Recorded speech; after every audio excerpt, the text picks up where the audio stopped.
don't shuffle in jokers. Okay. At least as far as I can see in the demo thing. I didn't say anything for jokers, so go with that. Hello, this is Familiars of Terra. In case you haven't heard of it, this is a game by Liz C. Of Angry Hamster Press, and it's a forthcoming Kickstarter. Sherry, who's with us, had a chance to play a version of this at Origins last year. Liz C was actually nice enough to give us a nice ash can that I love because she had been marking up rules changes in it. So there's pen marks from her in the book, which I think is great. Angry Hamster Press, of course, is the producer of Witch, which is a kind of a World of Darkness homage with some really interesting additions to it, like some mage stuff. It's a very interesting game. And Liz also is the person who oversaw the development of Heroes and Villains and the Crescent Empire for 7th Sea, 2nd edition, which are phenomenal. They are really, really good books. I highly recommend both of those. So what we're going to do today is I'm going to go through our general setup for this to talk about what it's going to be like. And then we'll move through, we'll get characters set up, and we'll play out a little story. So this is part of the Gauntlet Hangouts. If you're watching this, the Gauntlet Hangouts, you can find more about the Gauntlet community at gauntlet-rpg.com. It's an online gaming group, and we do signups. We have, a lot of games each month, 30, 40 games that go on. So if you're watching it, that's what this whole thing is. And as part of the Gauntlets, we also use safety tools. So I go with a very basic safety tool, which is the X card. I've played with all 4 of these players before, but if you see us do the X, or if you see somebody, you may hear me stop and edit past. X card is a safety tool is used for questions of problematic material, of behavior, of tone, things like that. There's been a lot of discussion about safety tools in the community recently. I use it because it's a very short-handed basic one. It doesn't offer a lot of dynamics to it, but I think it does work. And we're going to talk a little bit about tone when we get to the tone section of this. So let me talk about concept, approach, tone, and subject. That is the CAT system that a lot of people use, and I've been trying to do more of it lately. This is a way to describe what this game is. So Familiars of Terra is very much young heroes in a kind of a semi-fantasy, semi-tech realm, with familiars who are trying to rescue the world. And for me, I'm imagining it as Legend of Korra meets Digimon. Not Pokemon, because in Pokemon you make them fight each other, but in Digimon they're your buddies and they help defend you. In the cartoon, you don't do animal pen fighting in Digimon in the cartoon. Do in the video game. But anyway, so this is a heroic game about doing things and being friends, both with the other players, characters, and also with your familiars. The familiars do talk, and they are essentially the bosom pals. This is a YA game. So maybe some potentially scary imagery, but this is not a game that leans into gore or anything like that, or particular horror.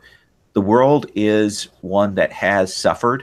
There was a war, and that war has ended, and there's been a lot of devastation that caused out in the world, and we'll talk about that. So this is a game where people are in the aftermath.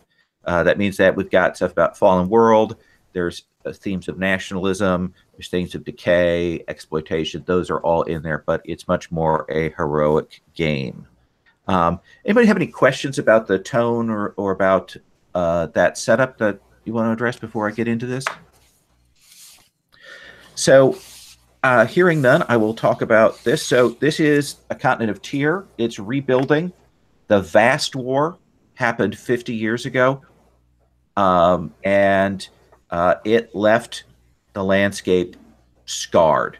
Great amounts of land were devastated by bombs. So there are places out there called the Badlands that there's mutations and radiation and all of that. Sometimes creatures from the devastated lands will wander into these realms. Some of these different kingdoms are in better shape than others. Amir land is the richest land. They're kind of wealthy, but the people there are beholden to dynasties. Fendair is the political center of Tyr. They have a reputation for being easygoing. They're one of the kingdoms that kind of stood up against the invasion when the war happened. Endril is got a lot of badlands in it. It's split into parts. It's a place that used to have these great animal ancestors that wandered, but there are very few of them left. It's the land that's most devastated by what happened. Inther is perhaps the second most devastated. It was occupied by various countries, and now, essentially, to rebuild its economy, it has become the trash dump for tech materials from around the continent. And we'll actually be going to Inther, and I'll talk about what that is. And then Ratha finally is a harsh land that's covered in giant forests, where people kind of families are organized around great trees there. So that's the general sense of this. There are two other factors you should know about. One is that in this world there are things called veins. Veins are great old spirits that exist in the world. If you've seen Spirited Away, imagine that river spirit that comes into the bathhouse in there. That's how I picture a vein. It is a representation of a place or a thing. It is a spirit that has certain powers.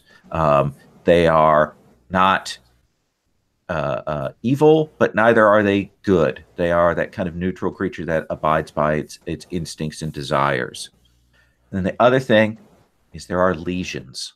Legions are the word for ghosts in this world. So a legion is essentially a piece of damage on the world itself. It appears they're dangerous and scary, and it takes sometimes special tools to deal with them because they're nasty.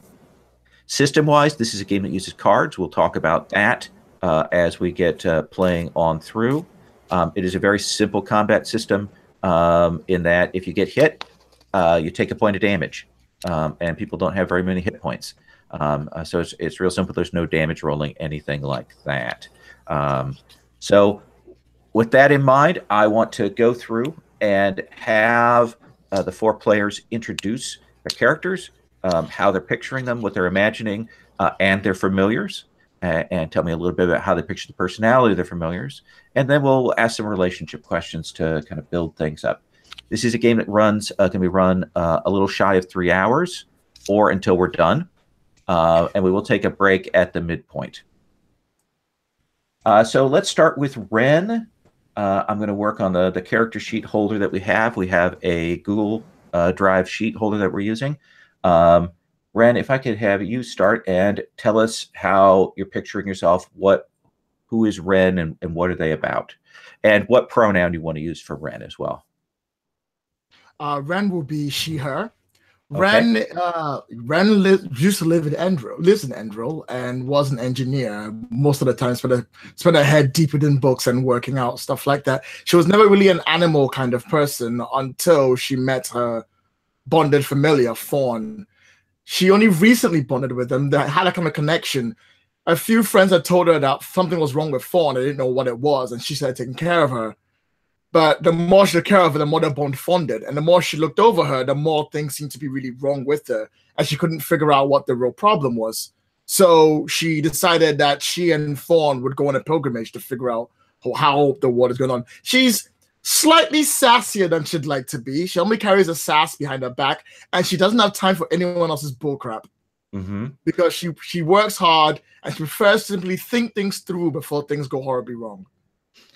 And Fawn can you describe that familiar for us? Fawn is a young deer about human-sized, question mark? Okay. About human-sized deer. She has a communicator in her nose, so I can speak to her from across large and greater distances.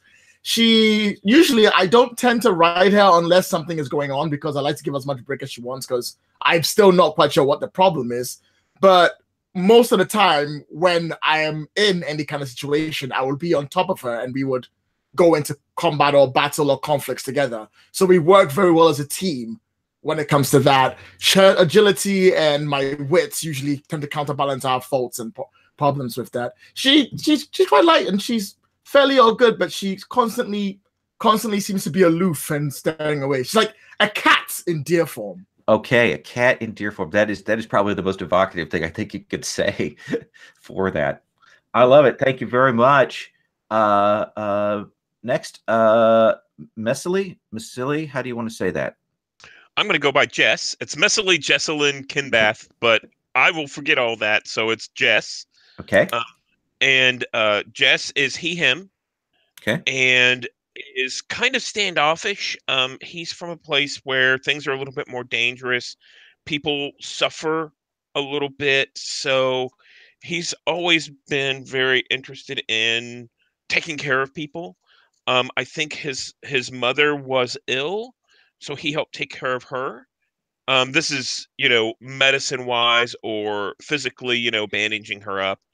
And whenever he was about 6, he came across someone who was who had a clutch of dragonlings, and the runt was going to be tossed out. The runt and Jess was able to convince the breeder to let him have the runt, and he nursed it back to health. Loaz is its name. Loaz can't fly because of its prior sickness, but runs up and down walls and vertical objects and ceilings and things like that, as if almost like a squirrel. Can walk up a wall as easily as it can walk on the ground. And but every once in a while recognizes that it has a disability, so it looks at other flying animals and kind of wistfully, wishes sometimes. Nice. I like that. And do you think that she is a riding familiar for you or not? Oh no, I'm sorry. Loaz is small, about the size of a house cat, but thinner. So usually rests on my shoulders, but sometimes. So actually, does that go against the setting? No, not at all. No, okay. That's perfect. Okay. So a smaller animal here. Got a little holder on it. Are the wings like lizard wings or bird wings? How are you picturing that? The ones that don't work? I'm figuring this is actually like a dragon. So like dragon kind of reptilian wings. Okay. However, they are stunted. So they are so small that they, can't really flap as much. It's almost as if they're weakened. Perfect. I like that. Let's look at our next character, and that is Yana. Is that how we're saying that? Yes, Yana will work. Okay. So Yana is one of those people who was always clever and good at reading and thinking things up. She was precocious and fabulous, but she never watched what was going on around her, and she was awkward as heck and always getting into trouble. The good thing is that her family has always raised dogs, and the dogs sort of always took care of her and watched out for her, and she's actually bonded with one of the pups from one of those litters, and that dog has been with her since she was probably about 3. One of the nice things is when they become familiars, they live a lot longer and everything. So her dog, Leah, has been with her since she was a tiny child and knows all of her peculiarities and looks out for her. In some ways, it's worse because Yana's never had to learn to look out around her because she always has Leah. Leah is a little white poodle who has extravagant wings and is always dressed up very cute because she comes from a family that raised poodles. The grooming is exquisite, and yeah, and Leah has always been a gorgeous little fashion puppy. So unlike Yana, who is kind of a mess all the time. Okay. So Kind of a mess. And I see. Let me show for people at home. I'll show the picture of this. She has little aviator goggles she can see on in the her. dark. Okay. We got your picture there, and an extravagant tail as well. Oh, It looks yes. like. She Okay. just gets more fabulous as time goes on. Very nice. Thank you. And our last character is Nura. Speaking of fabulous, yes, Nura is an artist, a poet, painter, sculptor from Amirland, and she is taking a vacation from her homeland, so to speak, to try to find new inspiration in new lands because she's run out of inspiration in her homeland. And she's bringing with her her cat-owl hybrid familiar, Malik. And they're very, very wealthy and sort of kind of a noble air about them, but also very generous. So a little bit of a balance there. And how big do you picture that Malik is? I think Malik is also kind of small. Probably like shoulder roosting size as well. But from what I can tell, when it comes to scale, they kind of use their psychic abilities more so than their muscles. Is that correct? Yes, absolutely. For those of you at home, each of our player characters have a title, which gives them sort of a general bonus to something. And they also have a trophy, which is a magic item. And then each of the familiars has a set of traits, which are some special abilities. For example, we were just talking about Malik. Malik can do a bioluminescent glow, can ask about good or bad intentions, and can fly. And then they also have some powers. These are usually benefits related to conflict situations. So that's how the game works. There are a couple of mechanics on the character sheet and in the system that we're not hitting. For example, characters have promises, which is kind of the focus for their character. In this game, that's just and callings as well about what their drives are. These are things that would be experience point sort of tags. If you were playing this long term, we're not worrying about XP. There's also familiar points on the character sheet, which is something that's on the sheet, but it isn't addressed in the rules. I think that's something for a later version of the game. So I just wanted to talk about that. So of this four, we're going to assume that the group has worked together. Ren, of the other three, who is it that you trust? Jana, Okay. And why is that? because she's a cute poodle. Okay. It's purely that? I can't help myself. I always try and give off the fact that I am like, I'm a hard worker. I believe in science. I believe in bearing the world. Everything must be focused. I have no time. But sweet Jesus, when I see Leah, my face turns red and I can't help myself. She is the cutest thing in the world. I love her. She is so cool. I mean, I'm not saying Fawn isn't cute. Fawn, I still love you, Fawn, but you're not a flying poodle. Oh my god! And because of that, I bond with Jenna a lot. I love Jenna. Jenna's great, and usually I suspect that people's familiars reflect who the other person is. So I can see Leia in Jenna, and that's what makes me bond with her so well. So I just get along with her. She's just nice. And what is Fawn's reaction when you are particularly enamored? Maybe going in for the scritches on Leah. I'm not saying we fight, but I am saying I'm not allowed to ride her for the rest of the day. Okay. I like it. Masili, um, uh, is is there another person in the group that maybe you like would like to live up to? Like they've got their stuff together or in some way or the reverse. What do you think? So Nura seems to. It's almost as if everything just works out. You look at Nura, and basically this is someone that I spend time with, and uh, Nura. It's sort of like what's the right word? It's sort of like chance happens to be good for them. And I really, envy that and appreciate that. But I think at the same time, Loaz um seems to resent Malik because Malik flies. Oh, okay. So there's some tension there. Yeah. Nice connection. I like that.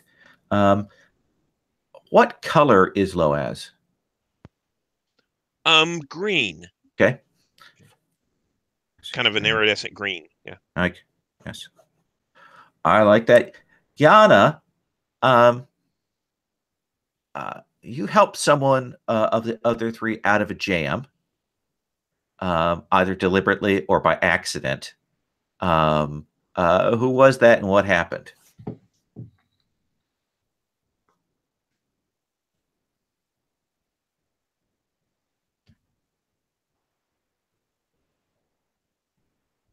You're muted. This is my You're Bane. failing, yes. So I think that it was Leah who helped them out, and Yana just happened to be there. That seems more likely. Okay. And it would probably actually be, wow, I'm going to have to think, how could I help Malik or Jess? Let's see here. I think, well, yeah, I think that essentially what happened was when we were traveling, it was early, it was like before we'd actually met, because he's from Inther, which is kind of a sort of like really blasted place. And a lot of people have a certain amount of, how do you say, suspicion when someone comes from Inther, because there's still a lot of bad things there. And there's a lot of stories about like how that affects the people, that they just have a tougher time getting around. And when he got there, I'm thinking that like no one would let him stay in any of the inns or stuff, because it was like a big celebration. He couldn't get any housing or whatever. And so it was just a simple thing of Leah finding the two of them and nudging them over to Yana while she was arranging rooms. And Leah just kind of pushed them over into the whole situation, so that, Yana didn't think anything of it. Of course, she had a roommate because Leah brought him over, and that was just more it. And plus, it was this awesome lizard dragonling thing that she'd never seen before, so she was immediately enthralled with it. So it was just that moment of everything kind of being taken care of when it was looking really, really bad. Nice. I like that. My last question, Nura. So you or your familiar has a rivalry, a friendly rivalry, but there's still a little bit of that rivalry with one of the other characters. Who is that and why? Oh man, Malik definitely has a bitter rivalry with Yana's familiar. Okay. They're both very refined sort of creatures, and they both have this ability to fly. So I think there's this natural sort of, you see them racing often, they're both trying to get to the same mouse at the same time, sort of things like that. And they're always just sort of posturing around each other. I think Nura finds it a little bit obnoxious and distracting, but it's pretty bitter. So she isn't at all engaged in the potential rivalry? Oh, no. Malik can figure that out in his own time. She's above those things. Oh, yes. All right. So, the four of you have been adventuring together. That you are known that you're a seeker. That is what they call the people that are heroes. Some of them more full time than others. Some of them, like Nura, have it for art, while others serve adventure, bonding, friendship. There are many reasons why people become seekers. There used to be, in the long past, many seekers. They were a strong force for good in Terra, but as the sort of industrial revolution happened, their numbers dwindled. And as technology developed, people didn't need wandering knights anymore, or needed them certainly much less. But now, after all of the devastation that has been wrought by the wars, there are more and more people coming and taking up that role. Some people are acknowledged on that. Some people pretend to be seekers, but of course, if you get caught as a fake seeker, there's a certain amount of humiliation that goes with that. Now, I'm imagining a kind of, since I said Legend of Korra, a kind of industrial punk, steampunk, diesel punk, all of that, however you want to describe it, vibe to the world.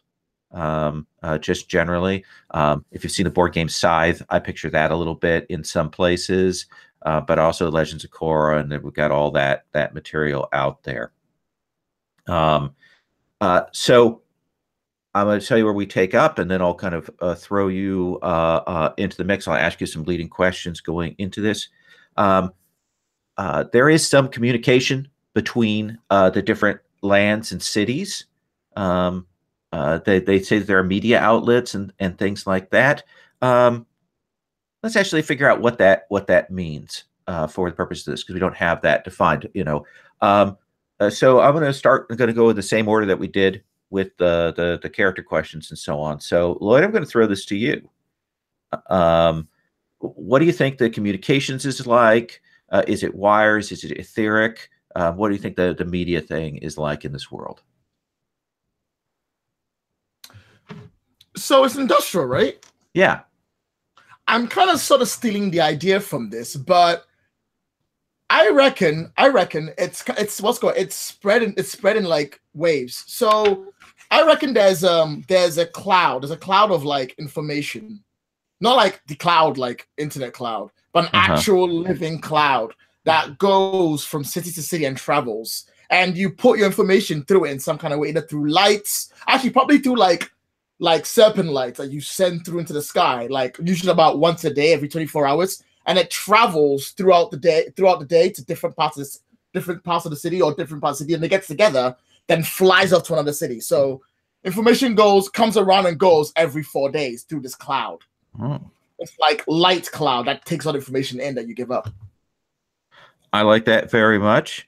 A little slow the process, but still that allows that communication across great boundaries there. Let me then ask Masili, within the city itself, what's the communications? Are there phones? Are there TVs? Are there radios? Or is there nothing? I think that there's sort of like, so, of course, for short range, people, will just send messengers or something like that. But if the city's large enough, or you're in an area where there's a great distance, I think they use the same kind of method. So you have this large lantern kind of thing that you flash up into the clouds in order to make communication that can be traversed between the different cities. I think you have a small one that's almost like a flashlight. Everybody kind of keeps this kind of thing on their belt, and you flash this signal, and it also seems to pick up signals as they come to you. So the light might actually start flashing a pattern to communicate something. Okay. I think so. Do you imagine it's like a Morse code kind of thing? I think a complicated Morse code. Okay. So Morse code is dots and dashes. This is more colors and duration and probably intensity as well. I think intensity is like typing in all caps. It's like shouting. Okay. So if you're getting blinded by that, someone has left their caps lock on. Okay, that seems fair to me. Yana, what do you imagine is the the sort of most common transport between the regions and cities? Is it airship? Is it trains? Is it cars? Is it animal? How do you imagine that? Um, I think, let's see here, we've got a sort of cloud stuff. I think that in fact what it is balloon, if you're going any great distance. As essentially the sort of, looks like they've kind of mastered getting clouds to move around, which suggests that they have a sort of very predictable wind pattern that's moving. So I'm thinking that balloon has become incredibly, so there's like, the sort of uh, kind of bigger, maybe dirigible size ones for the sort of big passenger stuff. But there's lots of individual balloons. So these are still expensive though. So a lot of people are moving by animal or by foot. They have carts and things with some mechanicals that help it go longer, but they don't have like a power source that really can sustain itself for very long. So, you have things that have like bicycle, systems for running them with people doing it, but and maybe battery power of a sort that lasts for a little while, or that they save for hills or something like that. I like that. Let me ask Nora then one final question here.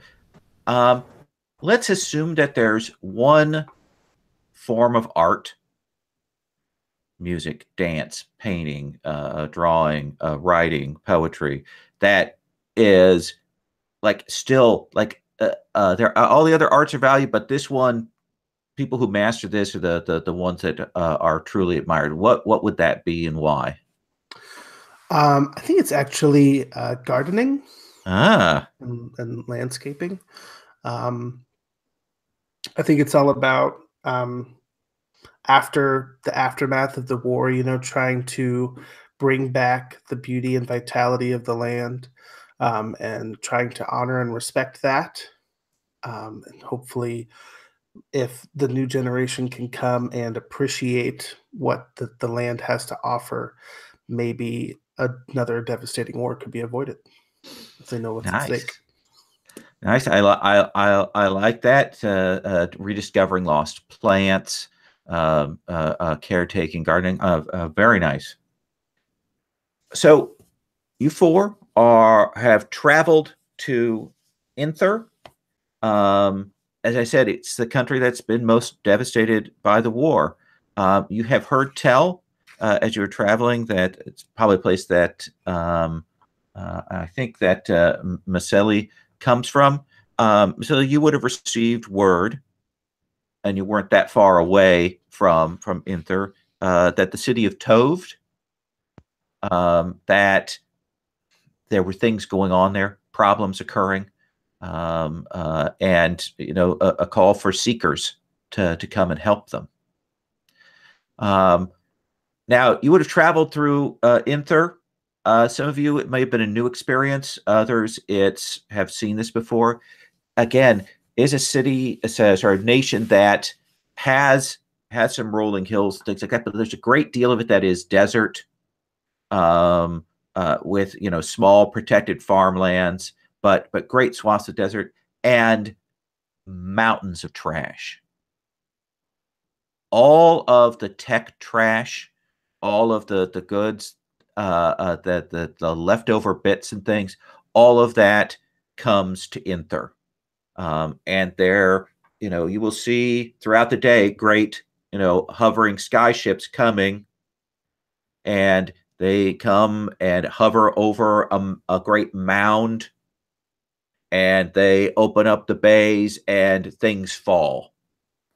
And it's a great mess of wires and plastics and essentially circuit boards and all the other glass and things that are there. And this has been a major source of money for Inther.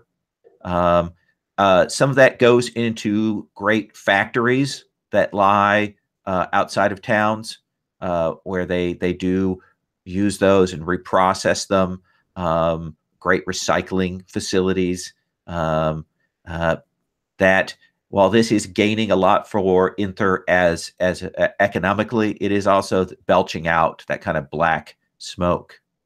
The other sort of major economy thing there is that there are people called scrappers that go into these mounds and hunt for valuable pieces, things that are useful, things that haven't quite been broken, things that can be reclaimed and sold for a better price than would be gotten from industrial processing. And so as you've been traveling, you've probably seen gangs of scrappers on these locations. When you get to Toved, it is a small city, and it actually lies between two enormous garbage mountains, one to the east and one to the west. There you can see that there are some picker and a scrapper processing facility, things like that. There are, as you would have, fences around the mountains to try and keep people from just wandering in. But you can also see that it looks like on the eastern side that a section of the garbage mountain has actually slid down, and you can see some of the buildings off to the east side of the town have been actually crushed by this. That's unusual. As you would know, Masili, these are usually fairly stable. They're not quite, not close enough usually to do that. But even as you four are heading into town, you will kind of feel a shaking. There's the Star Trek shake of the vibration as you feel the ground tremors briefly, and you will see on one of these mountains a section sloth down. It doesn't quite come to the city, but it does come near. And this is very unusual. This is not something that you normally have around here. So, Masili, do you think this? Do you know this city? I think that I traveled here whenever I was younger. Okay. I think one of my grandparents lived here. Probably my grandmother and grandfather on my mother's side lived here, and then I haven't been here recently. It is the mountains are larger than you remembered, and they are still active because you will see at least the shadow of one of these great airships coming over. They are dropping things on the further side away from the city, and making this great mess. You know that the person that has sent out the call for the Seekers is the mayor, Mayor Altoma. So that's a lead that you have, or you can check other things. So let's ask, what is it that you want to do? I'll throw that out there, and I'm going to go sort of a different direction here. Let's start with Yana. What's your take as we see you come in with the group here at the start? I think that she does what she always does when she comes to a new place. She stands there at the entrance of it and she looks around with her eyes super wide, like, what am I going to do? This is all so exciting. And the thing is that she always does the same thing first, which is to run towards the nearest food place and get something to eat, because that, she feels, tells you about a place. What is the unique street food of Inther? Ooh.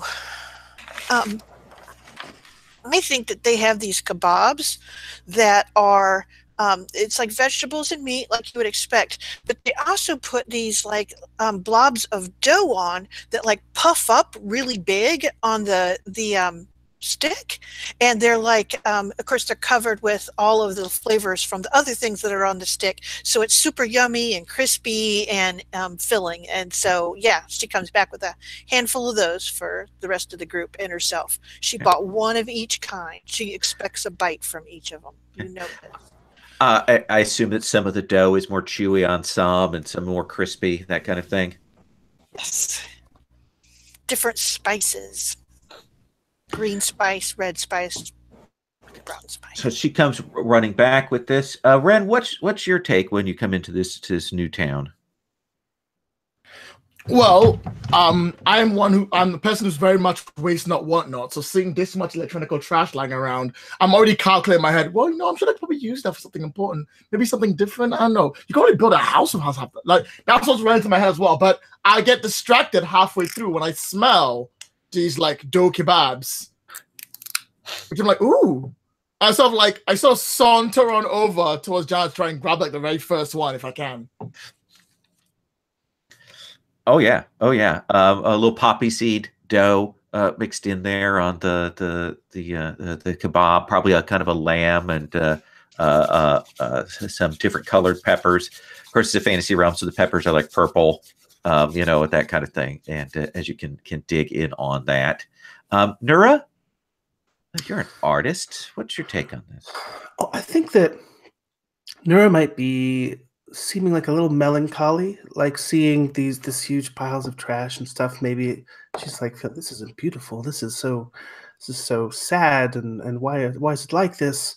And she's sketching in her notebook, and I think she takes a break to like kind of absent-mindedly eat one of these delicious kebabs, like it's not a big deal, because she's just kind of, looking a little somber. And then after she takes a bite, she's like, ooh. And her mood kind of elevates a little bit. What's the flavoring on your kebab?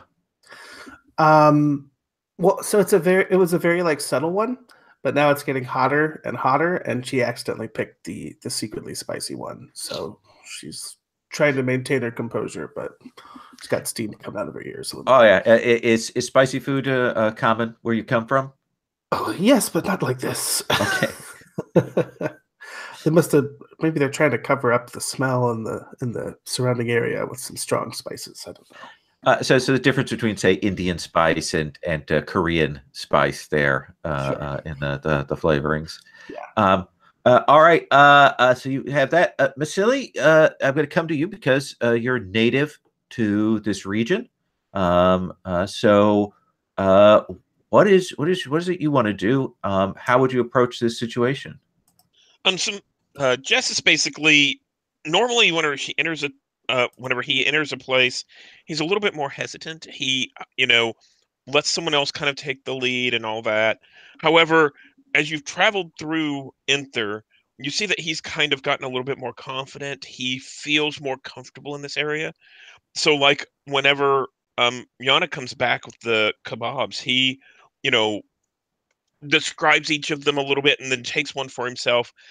This dough kebab is actually more rich, almost like a blue cheese melded with a very strong flavors. I don't think the others like it, but for him it tastes like home. This is kind of an acquired taste. And then he, after they've broken bread literally there kind of at the beginning of the city, I think he says we first must go to the mayor and talk to him to see why he called us here. It's an important thing for seekers to come here because many don't. And these are dark times, and this is a dark place. But it won't take long if you wander through, for the group of you to find yourself at the mayor's offices. When people see people with familiars, they generally think it must be seekers.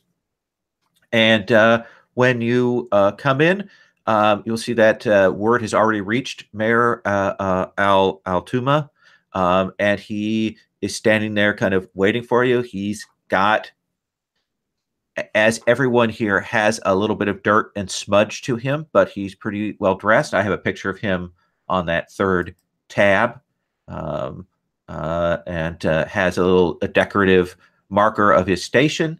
And you can see that he has on his shoulder, kind of moving from his shoulder down to the desk, and then back up to his shoulder, and then over onto a little tabletop, and then back is this very nervous familiar.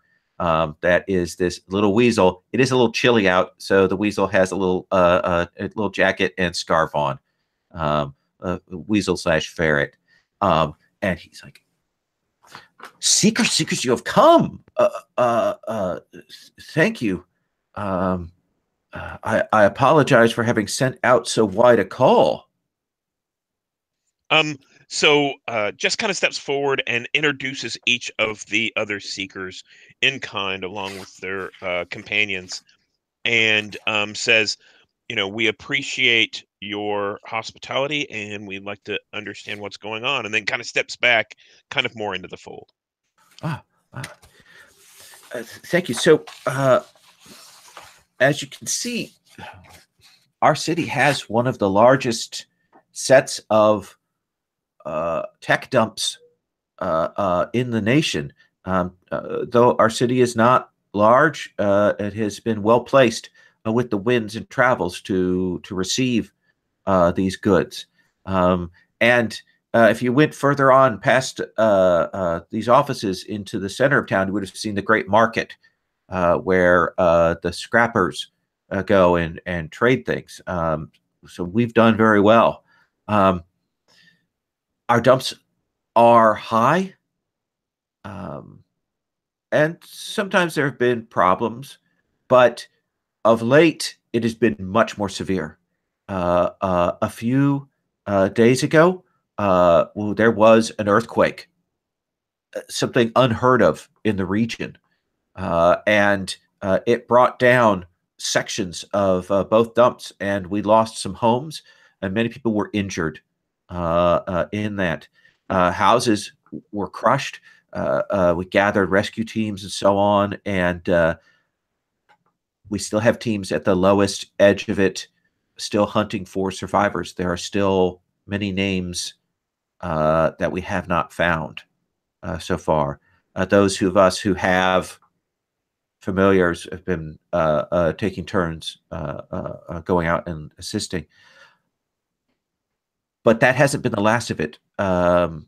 Just in the last hour, you may have felt it as you came into town. Small quakes have been striking the town. And we are quite nervous. This is not a natural occurrence. So we don't know whether this is some kind of magics, an enemy attack, some sort of device perhaps that has fallen into the rubble. And we need to find out what it is. So I called for seekers who might be able to aid us in this. So Nura is kind of the most charming among the bunch. I think after Jess has stepped back into the line, she kind of like nudges him forward again and like kind of gives him an eye like, this is your moment. These are your people. Say something. So Jess says, Jess is kind of pushed forward a little bit. He says, okay. And I think that Loaz kind of comes down off of his shoulder, which is kind of unusual. Usually Loaz is very protective of him, but now they're kind of in a home place where Loaz is a little bit more comfortable. I think he goes over and he kind of sniffs at and kind of sizes up the ferret a little bit, and then comes back. So while that's going on, Jess is starts to ask questions like how many are missing, and were there any other? Was the quake felt stronger in one area than another? Like, did the scrappers out on the other side of the hill experience more shaking? To try and localize it a little bit.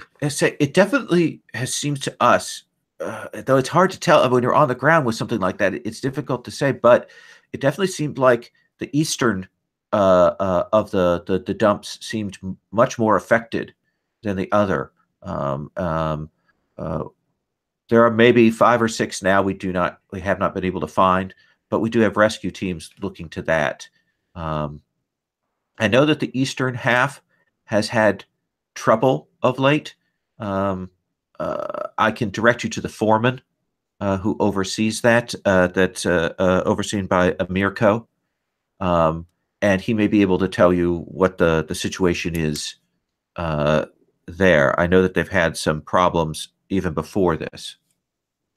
And who would the lead scrapper in this area be? Because typically they know the mounds better than anyone else. Oh, you want the most veteran scrapper? Yeah. Thesipus. Thesipus. Okay.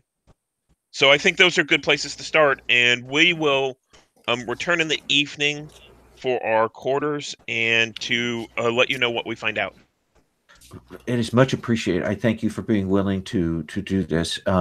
If there's anything we can provide to you, it is appreciated. We will let you know. Thank you. And when you go out to essentially head out and get yourselves ready, you will see that there is a person kind of waiting for you outside of the offices. And she's clearly not a scrapper. She's well dressed and clean, and you can see that she's got a notebook and a pencil, and she's like, "I understand that you're seekers and you've come in to help with the situation in town. Can you tell me what you've learned about it from the mayor? Can we tell you anything about that? We'd like to get any kind of details that you can provide for our readers and staff for this."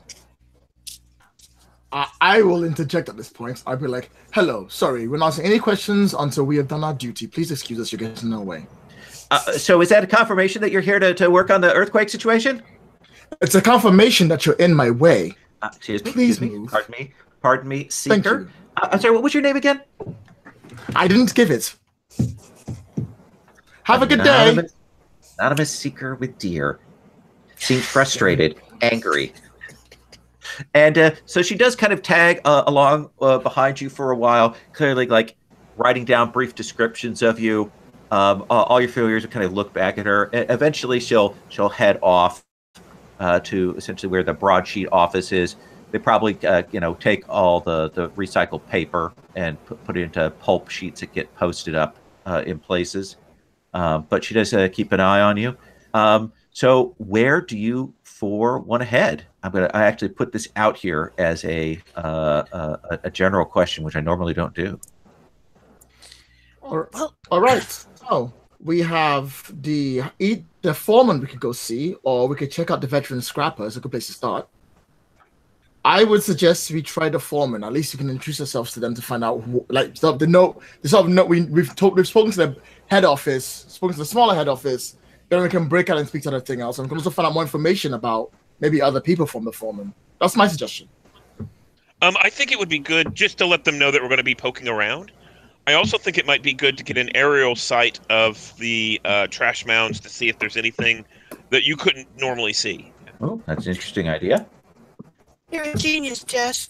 Oh, also, we need to find out, because this is the place where the really big monsters used to walk around. I mean, not monsters, the big familiars used to walk around, right? No, that's actually a different area. But there would have been some of the sort of ancients that would have been around here. Okay, so we should ask about the ancients that used to be here, because if there's anything that might tell us about the nature of the area, it would be the ancients. I have a question. Yes. Why is Jess? No, that was on what's called Tujana. Why is Jess the genius and not me? My suggestion was just as good. Wait, what? You called Jess a genius and not me. I had a suggestion. Was it not good enough for you, Jana? Oh. She goes, wait, what? I said he was a genius. You're all geniuses. Thank you, that's better. I just like to be appreciated. She sort of stops and goes, I thought I called everyone a genius as part of the preface of any question. Oh, okay. Yes, that's Nura, Nura. Yes, and this is my familiar Malik. Of course, we're exploring and trying to figure out what's besetting this town. Oh, sorry, my companions are leaving. Oh, no, no, no. That's very, very, kind of follows behind you a little more, getting all the details. Oh, and you're from there? Oh, yes. And your family name? Oh, just Indeed. gets those down. Oh, a renowned artist. Excellent, excellent, And Nura will catch up to you. What's the plan, darlings? We're going to talk to the official person first, the foreman, as per Red. And then we're going to see if we can get an aerial view and find that scrapper. Did I summarize correctly, gentlemen? Oh, Yana, you are such a genius. I should have known you'd come up with a plan for us. Oh, come on!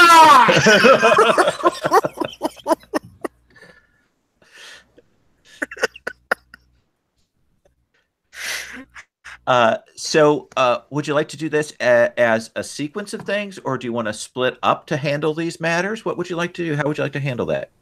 Talking to the PCs now, or to the player. Sorry. I think like a little montage should be fine. Just a little.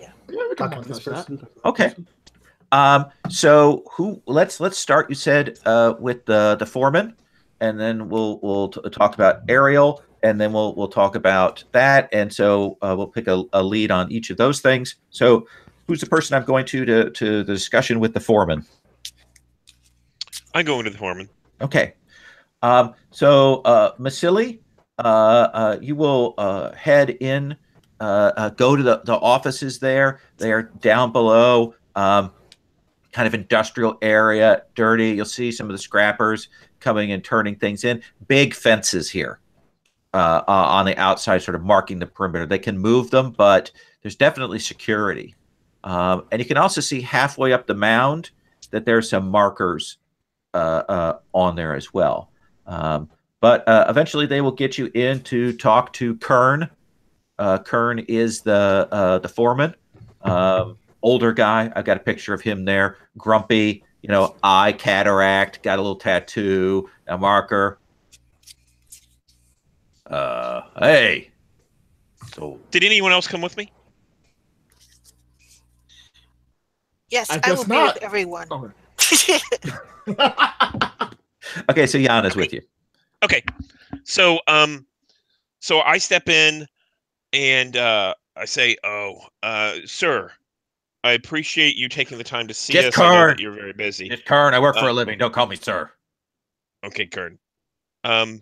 We have heard about the troubles with the trash mound, and we'd like to know what you know about this. And was anyone in the area whenever the rumbling started that might know where it came from?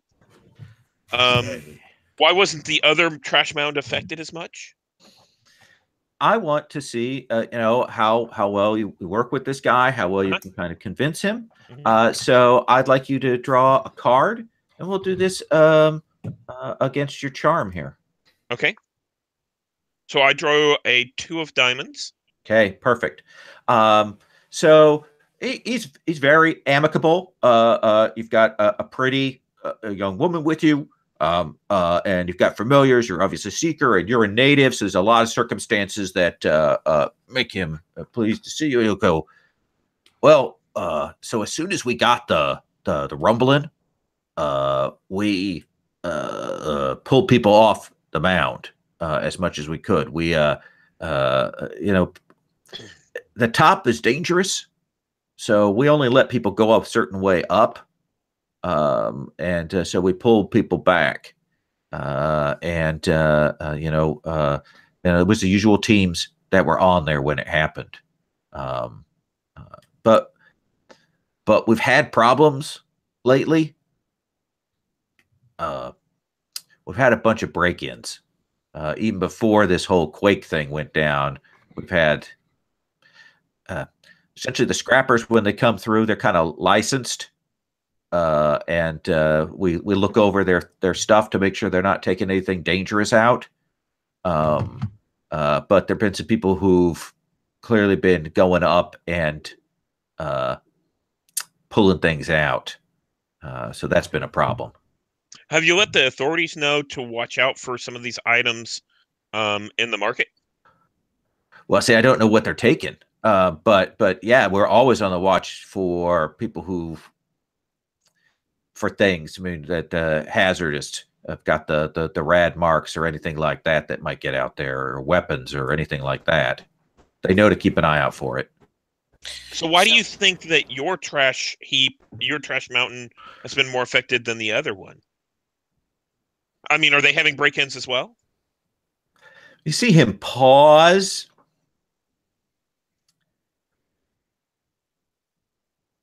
We don't have. We've been working on getting our security better, on getting the walls more established, things like that. But Amirco, there's only so much in the budget to do that, and it's a big area to handle with patrols and things like that. Now I know the Western Mound, and he says it like vehemently. The Western Mound, they've got money to go around to put on luxuries like permanent guards and patrols and things like that.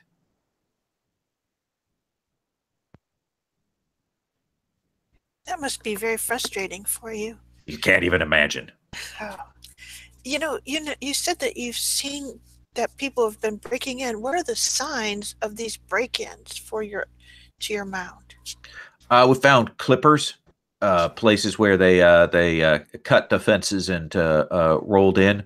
One time we found they'd thrown a blanket over the wire on the top and used that. It got stuck, so they couldn't pull it back when they went out. But what would this? Could they have destabilized things? I don't know. I can't imagine. Here's the thing: is the most you could do, really, to my mind, if you're scrappers, is you could bring down a section on yourself. If you did a dig in, if you found a place, but you couldn't shake the mound. I mean, unless they've got explosives or something, that'd take a real serious action to do that. Did you hear explosions? No, just a quake.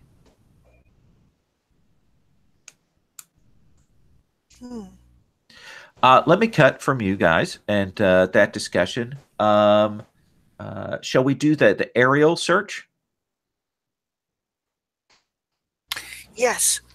Okay. Who is leading the aerial search? Is that you, Nura? I feel like it has to be Malik and Leia, like both competing to be leading the search. Okay. In that case, I think both Malik and Leia need to make awareness checks.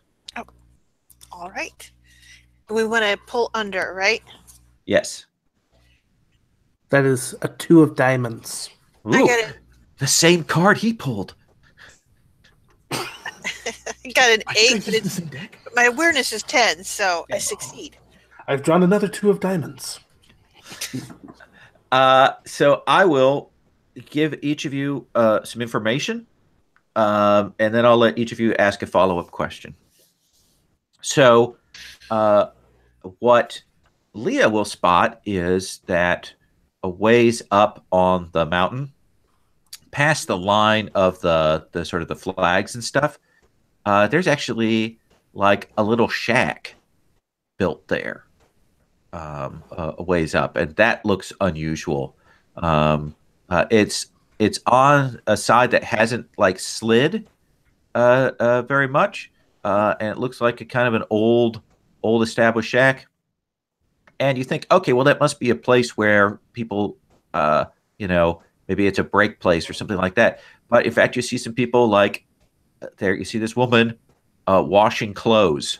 Like there's a line, and she's like gotten the rainwater stuff, and she's washing clothes and hanging it on the line behind the shack.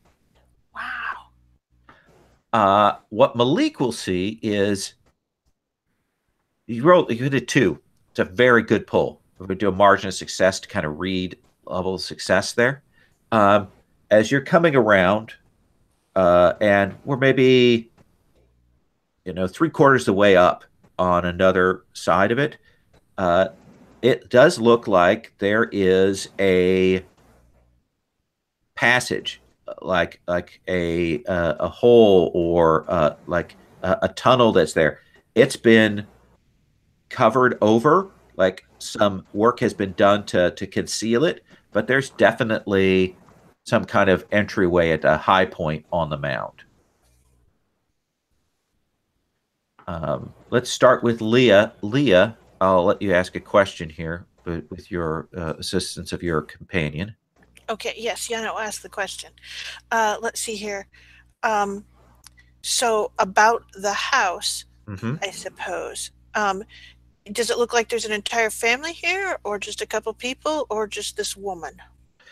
As you circle around and watch, it looks like two older women. Another one comes out and sets up a little charcoal thing to grill some kebabs out here. And do they appear to be scrappers, or is this just where they live? Geez, it looks like this is where they live. Nura, via Leah, I'll let you ask a question.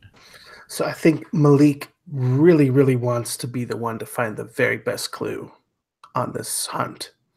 So even though it might be a little dangerous, I think he wants to try to get into the tunnel. He's pretty small. If he can fit into a small gap and see what's going on in here, he has the ability to glow. So even if it's dark in here, he could illuminate it with his glowing body. Would that be possible? Yes. So you will fly down to this mound, to this space here. You can see that when you get closer, yeah, it's definitely someone has been has kind of hidden this tunnel down in. And I want you to imagine what this is like, a massive garbage mound, all the bits and pieces and things like that. And this kind of entryway, that's covered entryway that's here. And it goes in like there's some gaps in here that naturally form as things settle. And this is one of those crevasses in. And you kind of come, you can see, yeah, people have used tools to get this supported here. And it definitely goes down in further. Your glow will illuminate it. It must go down deep into the mound. Does that seem like a fair answer? Sure. Let me come to, then we've got Ren. It looks like you're talking to the veteran scrapper. Termos. Yep. Okay. I'm going to go hang out. Okay. I'm going to go find them, find out where they are, and see if I can speak to them. Okay. You will head down, and you'll ask about that, and eventually he will, going through the market, and the market is just wonderful. Tons of things, scrap piles, people, rebuilding things, lots of tech stuff around. I imagine that Fawn probably nudges you a few times to get back on the path. A gentle nuzzling, but push at the end. And eventually they will direct you, and they will send you to a person who it looks significantly younger than you would have expected. And she's kind of got this scrapper outfit with the goggles on, and she's just picking through some stuff. And somebody says, "Oh, this, if there's some seekers looking for you," and she'll kind of turn around and pulls up her goggles and looks. Just one seeker, just one. Hi, you're Termos? Yeah, it's my dad's name. But I didn't like the name Termasa, so I just went with Termos. So I can respect that. My name is Strength. That's weird. You don't believe? Tell me about it. Call me Ren. Oh, okay. How do you get that from Strength? Don't ask. It's just easier if I don't shorten it. Shorten becomes Str or Nth. No one wants that. Ran it simple and short. I get it. I get it now. All right. All right. So what's a seeker want here in the scrapyard? I'm looking into the explode. What's that on your hand? Huh? Oh, well, so this is a circuit board I found. It's kind of got a nice set of details on it. It's old. I think it actually might be pre-fall circuiting. So That's really good, but yeah. I don't think the reactor is going to work really well on that one. That's a dud. Yeah, see over there? It's just nothing at all working on that side. What are we trying to sell you? This is going to be a waste. Try that one on the corner, the one that looks a bit more brown. Try that one instead. Probably work better. Let's have you make a charm pull. Oh, damn it. I was hoping to go for wits with my smartness. Please, dice, give me a 2 of diamonds. It gave me a 4 of clover. That's all right. Perfect. So she's a little taken aback at first, but then she looks closer at it and she's like, "You're right. Jink, jink, jink. That is, you're right. Okay. Hey, don't worry what about did you it. want? I wanted to talk about the crashings, those sort of trash slides have been happening recently. Oh yeah, it's been bad. They've cut back on how many people they let up on the east side. Yeah, it must be really horrible. West side must be doing good though, right? I think you work both. I mean, girls got to eat. Yeah, the east side charges less. But here's the thing: is the different mounds run by different companies, and sometimes they spread a little backsheesh around, and get the better dumps coming places. So the west side sometimes gets better stuff, but then you got to pay a higher tax because they're paying for extra security. So, and also you have to make sure that your stuff is well secured because you might want to worry someone can take you off. Something goes horribly wrong. I can respect that. I'm not from here, but I know people who used to be scrappers. I do have a few questions though. Usually things like that seem to be just happened every now and then, but there's been a lot of rumbling. Has anything gone on in the last maybe few weeks leading up to this? Anything specifically you can think of to do with the mounds? She pauses.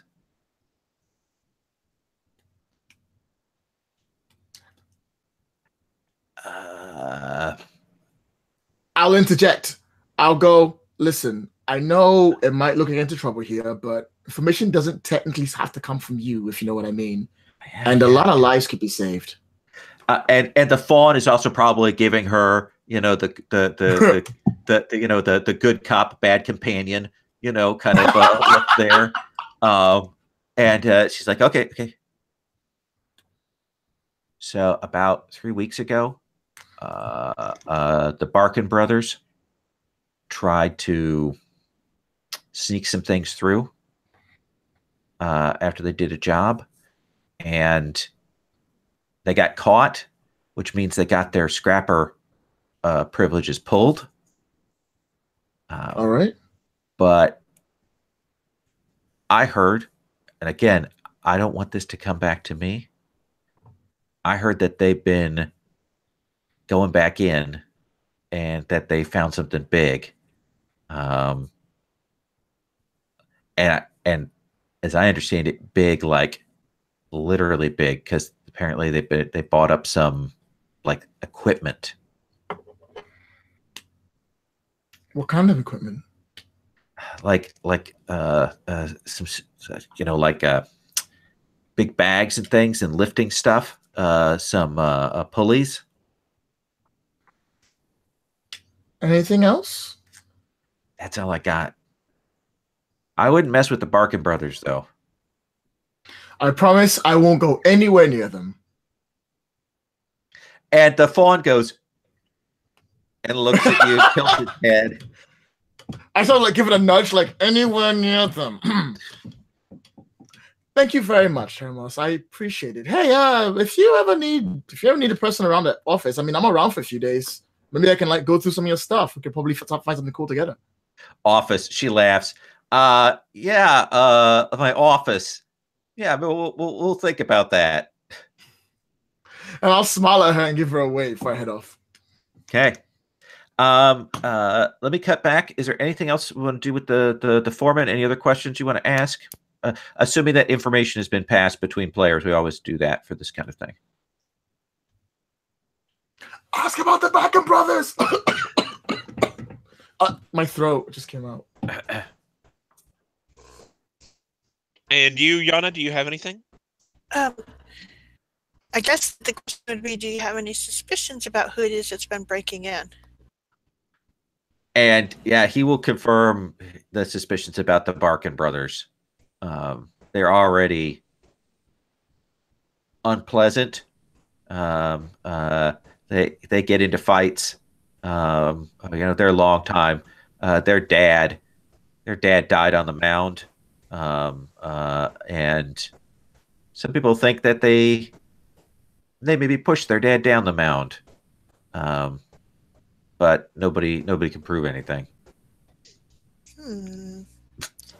So I ask about the two old ladies who are living on the cottage on the side of the mound. Yeah. See,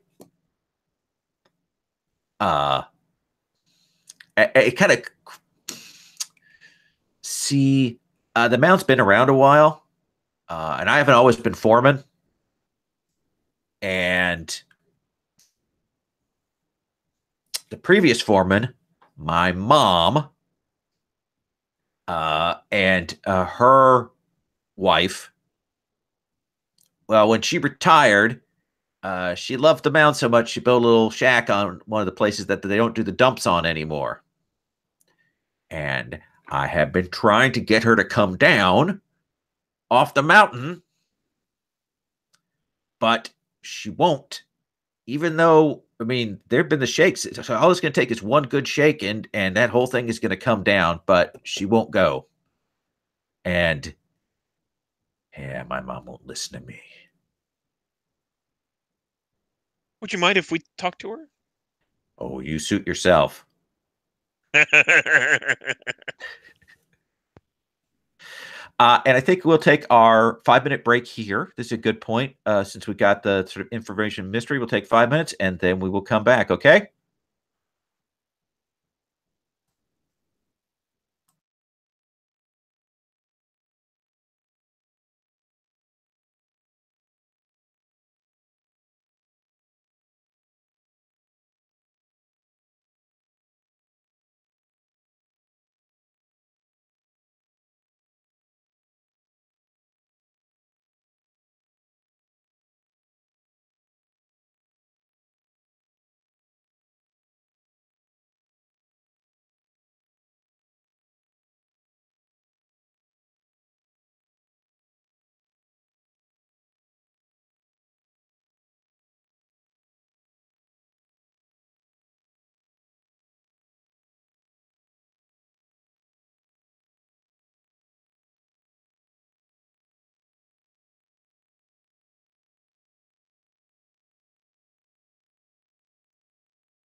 Hey, Laurel. Oh, my sound's gone. That's weird. Nope, that's Okay. me. Oh, there. That's me being muted. Ah, that makes sense. Stop muting yourself. Stop muting yourself. Stop muting yourself. A couple of people in the Gauntlet have fancy setups where they've got double mutes, and where they can mute on their headphones, and then they can also mute on Google, and inevitably that will cause superior A problem problems. no matter what. Yes. Every time. Guaranteed. Yes. Heck, I can't even handle a single mute. You do have some issues with that. It's that when I really have an idea, a strong idea of what I want to say, the whole having to take another step to unmute before I say it is too much for me. That makes sense. Understand.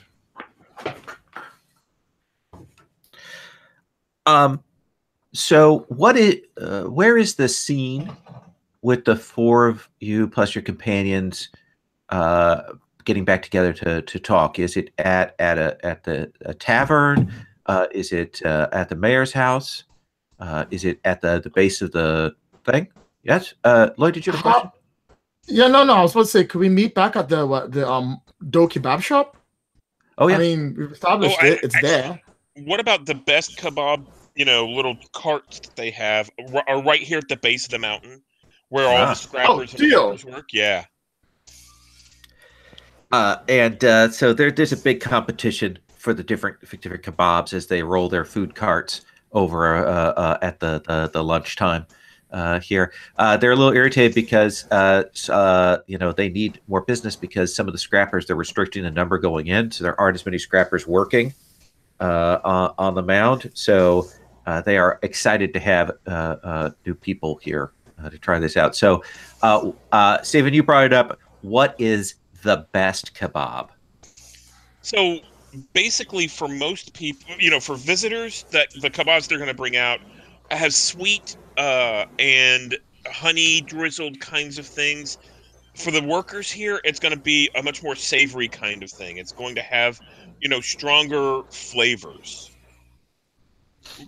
Blue cheese, strong, stinky kind of flavors.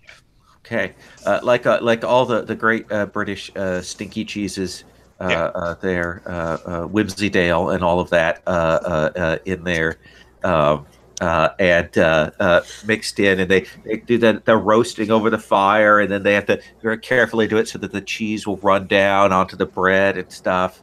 You can get a big thing of that, and of course, great big little bowls of pickles of all kinds. Everything's pickled around here that isn't on a kebab. There.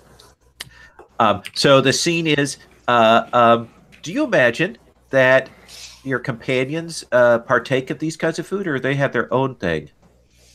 Are there familiar kebabs for them? Oh, that's a good question. Yeah, I mean, there's a few foods that each kind of familiar probably shouldn't eat. Like I can't feed poor Leah chocolate, even though she desperately wants some, that sort of thing. But unfortunately, there's no chocolate here, so it's just cheese and bread and those things. So she can have the same ones I'm having. She actually likes hers a little more funky than I do. I would like to feed. I would really 100% love to feed what's called mine. However, she's very picky. So I go, oh, try this. And she'll walk. I'm like, oh, try this. She'll walk away. Now I'll start eating something, and then she'll eat what I'm eating. I'm like, really? that nuzzle, like when a deer comes in and grabs something out of your hand. If you've ever been feeding deer, they'll do that. Fawn, why? Fawn, I was okay. She does that jaw moves, but she's just watching you. What about Malik?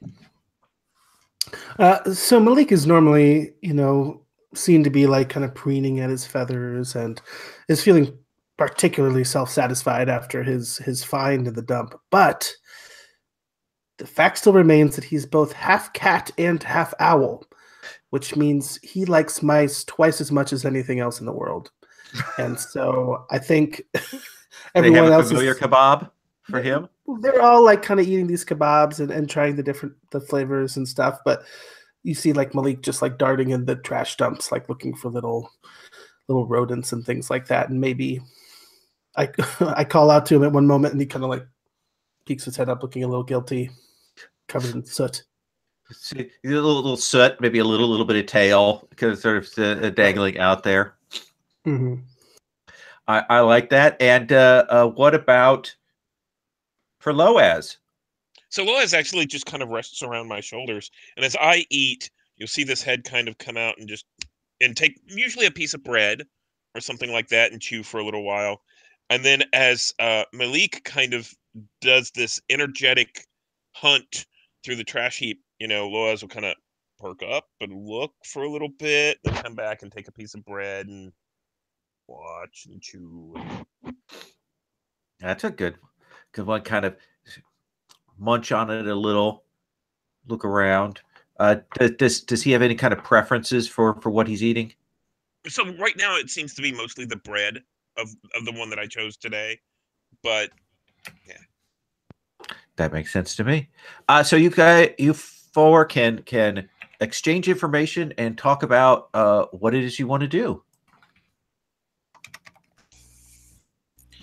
So, I've just gotten back from the market, and look at all these beautiful pieces I've collected. This one, I think it might have once been a bit of pottery, but they've remade it into this delightful bracelet. Are you going to wear it? Oh, I'll probably just add it to my collection.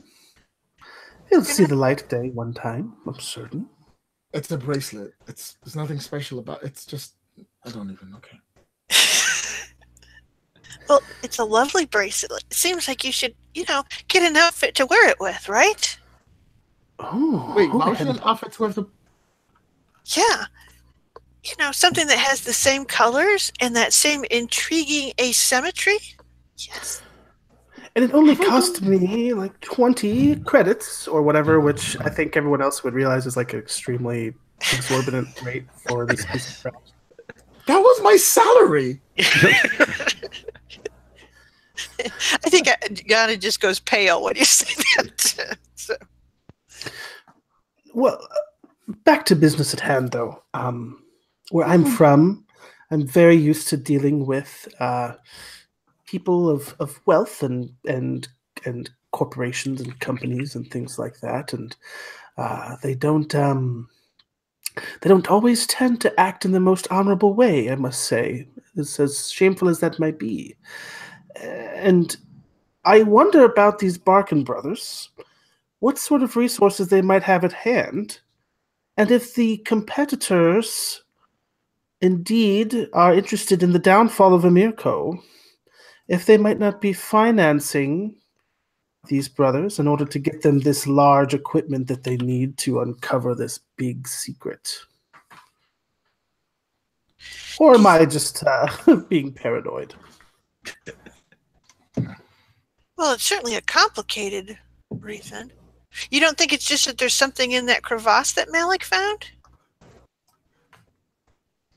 I'll kind of turn to Malik and kind of look at his face, and he's like, might be worth looking at. It's the owl cat look of she's got a point. Yeah.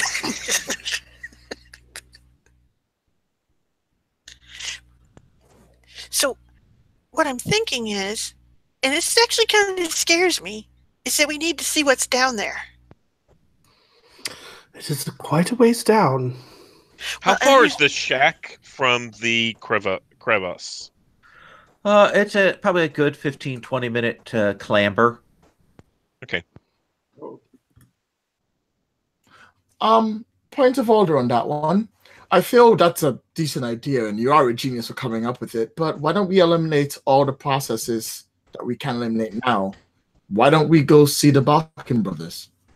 No, stop nudging me, Fawn. I know what I said.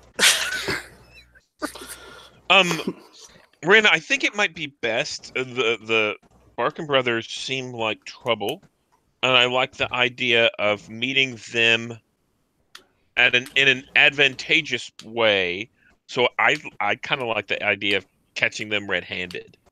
So if we could potentially watch for them to enter, we know where the crevasse is or where we think that they're going, then we could catch them red-handed and probably get the drop on them.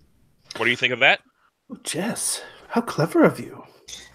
Pure What a genius. beautiful idea. I have to admit that was pretty good. Even I have to admit that was a pretty good idea. I like it. One slight problem. We'd have to watch them and get ready, which means we're going to have to be stealthy. Well, I think that Now- we could go up to talk to the mother and wife and, talk to them for a little while, and then we can wander off quietly, stealthily from there. That gets us much closer. It's worth a shot. Let's give it I have to give it a try. Don't worry, Ren. Stealth is my middle name. And I pull up this brightly colored fabric to cover my face. You are literally the reason why I'm worried. It's literally you. You guys, if we're going to go visit someone's mother, we have to go and buy a coffee cake to take to them. Okay, now hold up. I think that is correct. I mean, that's... You absolutely have to take a house gift, right? So... I mean, actually, yes, I think you're right. Let's go get a cake. Should we bake one? Oh, I'm not very... Oh, no, I'd much rather buy one. She stops. And we can ask around about what she likes, since we know her name, right? She's the foreman's mother, and everyone will know that's where we're going. So they won't think that we know about the Barkman brothers and the crevasse. That's subtlety. Social stealth. Very good indeed. Yes, genius. I am so no. If someone does not call me a genius, the next time. I just leave all these people. I can't even. Fawn, you appreciate me, right? Fawn, wait, come back. Right, let's do it. I like the plan. We'll go shopping. We'll make everyone think we're going up there. Wink, wink, nudge, nudge. We'll go up, give her a cake, hide, wait for the brothers to come in, go in, sneak in, catch her red-handed, and solve the case. Wait, one question though. Do we have any idea what's causing the tremors? Essentially, the earthquake. Not a clue. So we don't really know what it is, but I suspect at this point maybe it is the big thing that they're trying to pull out. Either it's causing it or they're disturbing the heat too much. Okay. That's my guess, but we need to know more. And we should definitely, if we see them trying to do something dangerous, we should stop them before that happens. Yeah, that's the thing. And she kind of goes, because I'm trying to think what it is that could cause, earthquake. Like we felt. Like it's still moving. Rumble, rumble, rumble on cue, of course. Oh, I hope this is a good coffee cake. So you'll be able to go and get an Inther gâteau. It is the local cake, which is a heavier cake with a black cherry filling that is thickly done. It is classic. When you ask about Mother Altoma, and that's how they all call her. They still call her the foreman, even though she's not the foreman. But they'll say, "Oh yeah, she loves that. Get the most sickly sweet one you can. Get the double cherry one."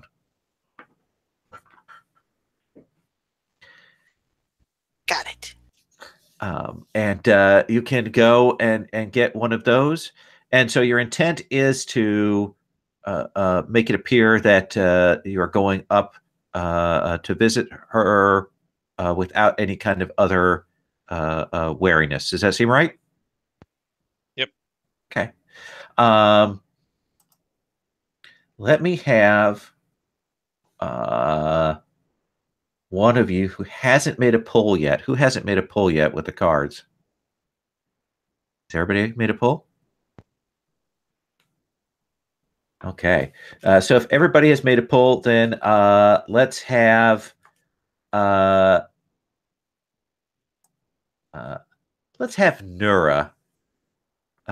make a charm pull for me. 2 of spades. 2 of spades. So we're getting all the 2s out of the way. This deck. So yeah, you will definitely spread the rumors around. People will expect that you're just going up there.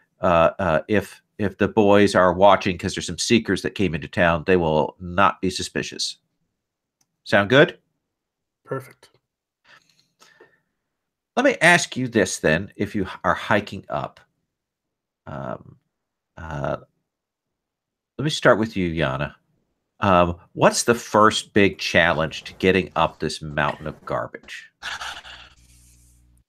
I think that it's that we don't have any experience with doing this except for Jess. And so at first we start out, Yana starts out by trying to do it the way that she always would. So she's clambering, she's not looking. And I'm going to guess that maybe Ren is much the same way. I'm not sure about Nura, but I think that we cause all of our own problems is pretty much it. Essentially send the stuff sliding down because we're just sort of trying to stomp through it and we're not picking our steps as carefully as we should. And Jess, what is the technique? What is necessary to get through this? So whenever we have apprentice scrappers, typically what we end up doing is we tie one of them to each of an experienced scrapper, sort of like mountain climbers do. So if they slip, they don't slip very far. This is a short kind of rope.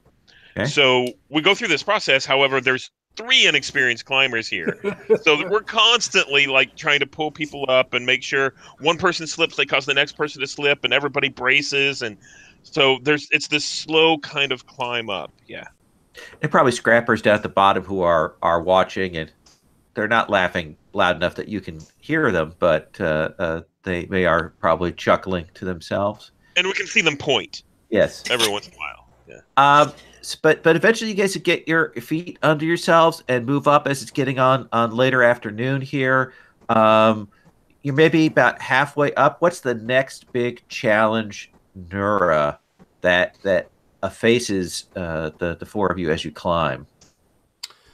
So I think that Nura's issue throughout this has been that she's been sort of navigating not by like what is the safest foothold, but like what is the foothold that is in the direction of the most interesting or beautiful looking object that's sticking out of this this dump. So I think that Nura has like gone and disrupted the delicate structural balance of this place by trying to wrestle some shiny spike out of the ground and has caused a little bit of a landslide here. Is Malik also of the mindset that the prettiest things need to be picked up?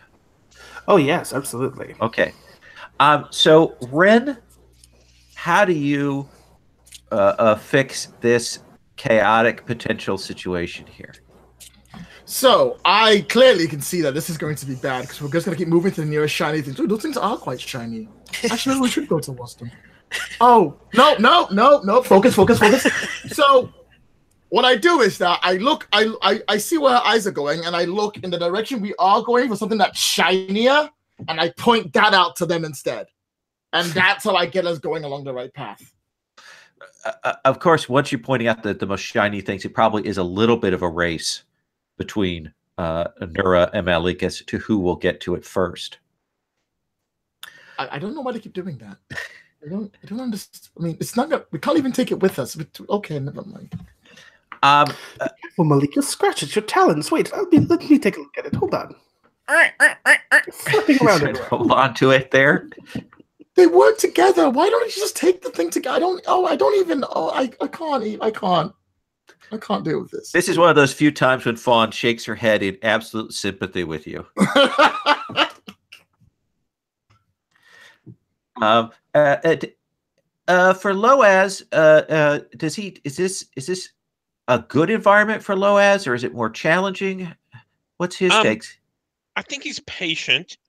This isn't something that he would normally, he comes down off of my shoulders for a while and picks his way through the thing. But there's so much Detrius here that sometimes, he'll get something on his paws and kind of flip him around. So he spends a lot of the time after a little bit climbing back up and, just letting someone carry him. Okay. I imagine that it's probably Leah that is sort of up a front and ahead at the shack, kind of flying up when you see this older, bulky women. If you can, I want you to imagine the picture I have there for the foreman, as a woman. They very much look alike, just sans the beard. And she has her hands on her hips, sort of watchful style as this flying poodle comes up, and she says, "Well, that's something you don't see every day." She sees you coming, and she'll say, "I've seen lots of familiars, but I don't think I've ever seen a winged poodle." Isn't she beautiful? She is a very striking beast. Oh, you are the foreman, aren't you? I am. We brought you cake. Oh, well, her hands come off her hips in a kind of defensive stance, and she's like, "Oh, yeah, come." And she shouts in, Susan, get tea ready." "No, the real tea. The real tea." Gestures for her to come up, into the house as you all come in, familiars and all, and her wife, has got a big old. Everything here is reclaimed from the mound. So the big tea kettle has its dent in it and a lid that's mismatched. There's a sort of mason jar style cups for the tea, and mismatched, sugar dish and so on. And just sit.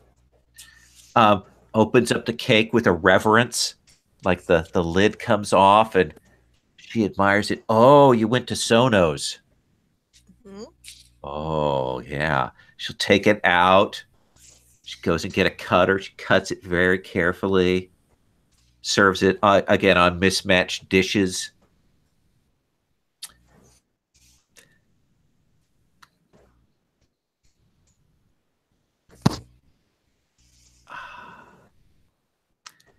All right.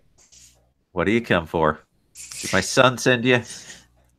Not precisely. It's that everyone else seemed to think that you were the person to speak to. Well, I am. What about? She sort of stops and looks at Jess and she goes, "Well, about the shaking and the rumbling." Yeah.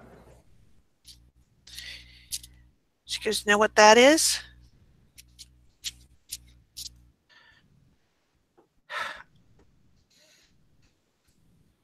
I was hoping it would stop. Hoping it would settle down. And I don't know quite how to deal with it if it is what I think it is. What do you think it is? She looks around. She goes, "I'm going to tell you, but I don't want you to tell this around outside of here.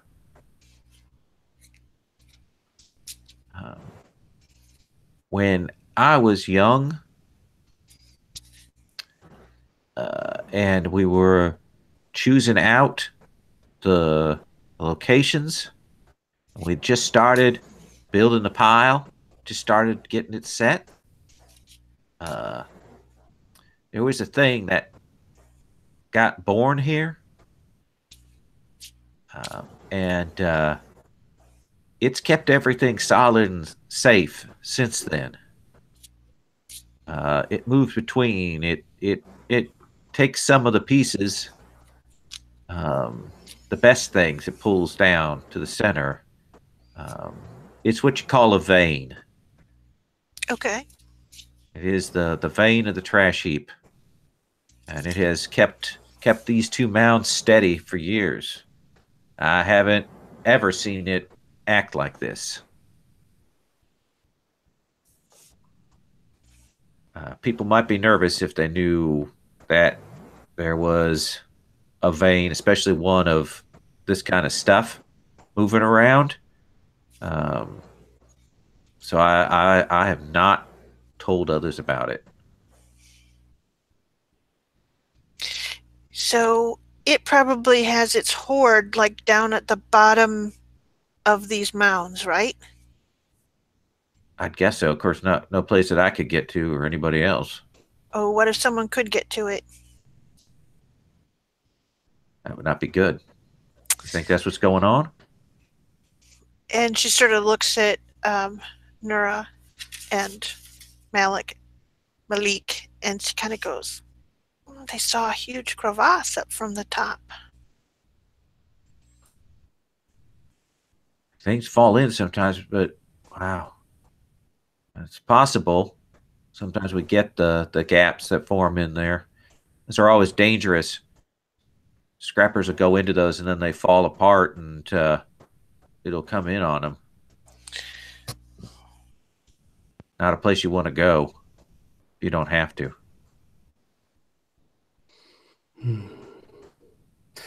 Well, we are seekers, and there are people who are in danger, people who have been hurt and lost already. It's our duty to take on that danger and try to put an end to this. It's a risk we might just have to take. Well, be careful if you're going to.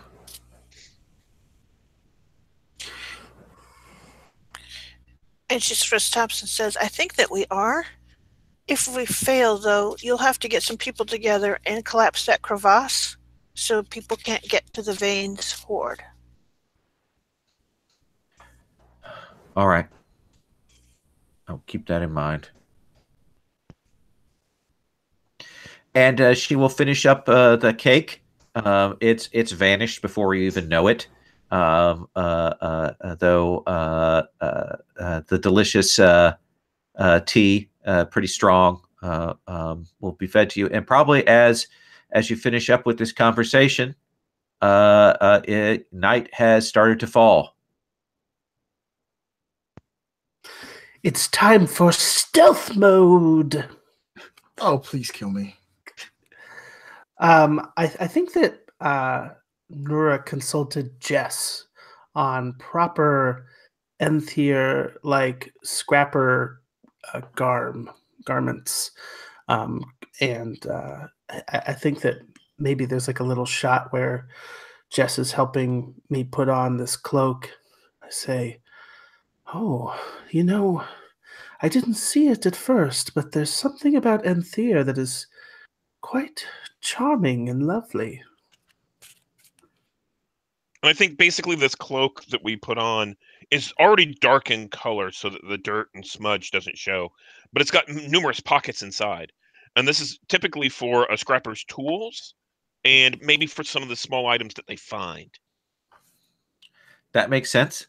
They probably got little hooks and jingles and bits and hideaways in there. That seems good. If you can look past the superficial standoffishness, there might be something quite divine underneath. She's sort of like eyeing you a little bit, Jess.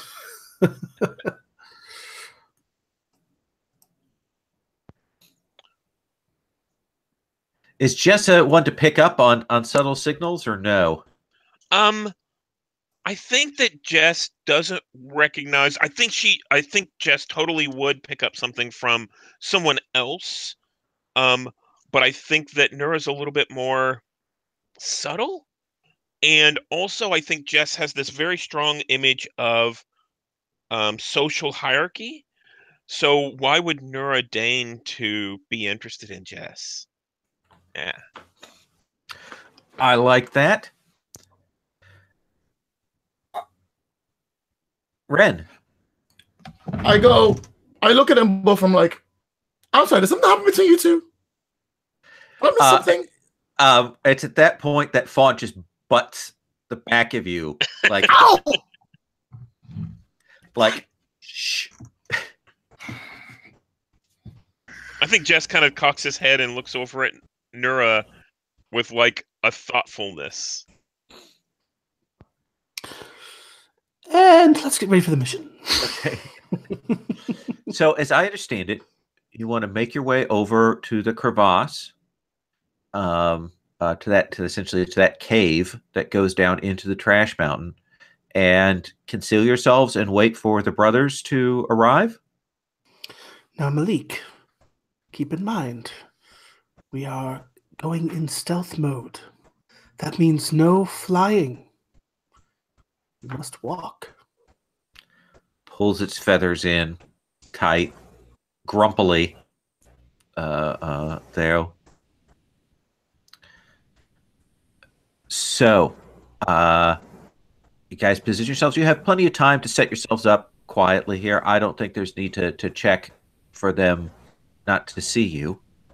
But it is a couple of hours after dark of you sitting in this tech dump at night with the cold wind blowing across, the simoon, the desert wind coming up and chilling you out a little bit. And after a couple of hours, eventually you will see two figures. They've clearly darkened clothing, cloaked, and they will move up. They've got some packs on their back, and they head straight up to that cave, and they are heading to go in. I will drop a couple pictures here.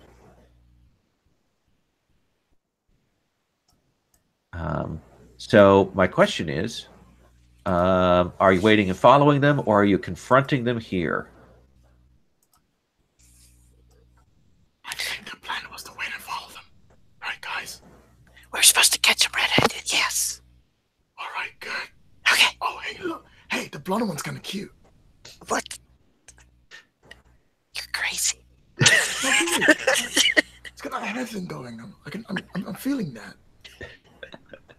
Ren always does like the bad boys. All right.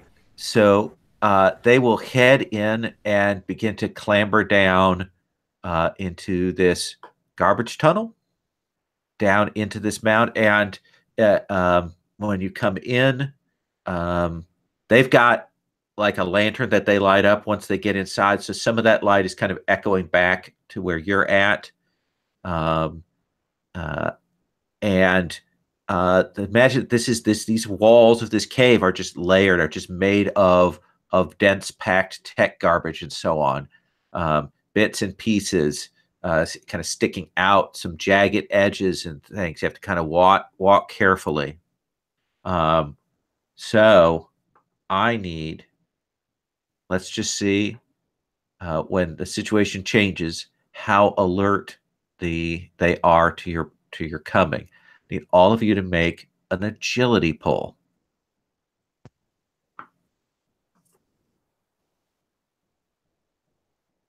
Wonderful. The one skill I'm really good at, I roll a jack. Okay. So that's just by one. I got a 10. 10. Okay. And your agility is 7. Okay. And Sherry? You muted? I got an ace. Ace. So that's very good. And I got a 6. I failed by 1. Okay. So I think this is what this looks like. Is you're following down behind. It ends up somehow that Yana, you're at the front. Hmm? And the cavern, this garbage thing kind of opens up into what appears to be a kind of a natural cavern. It looks like there are further places to go, but it's a larger chamber, and it's almost like a geode.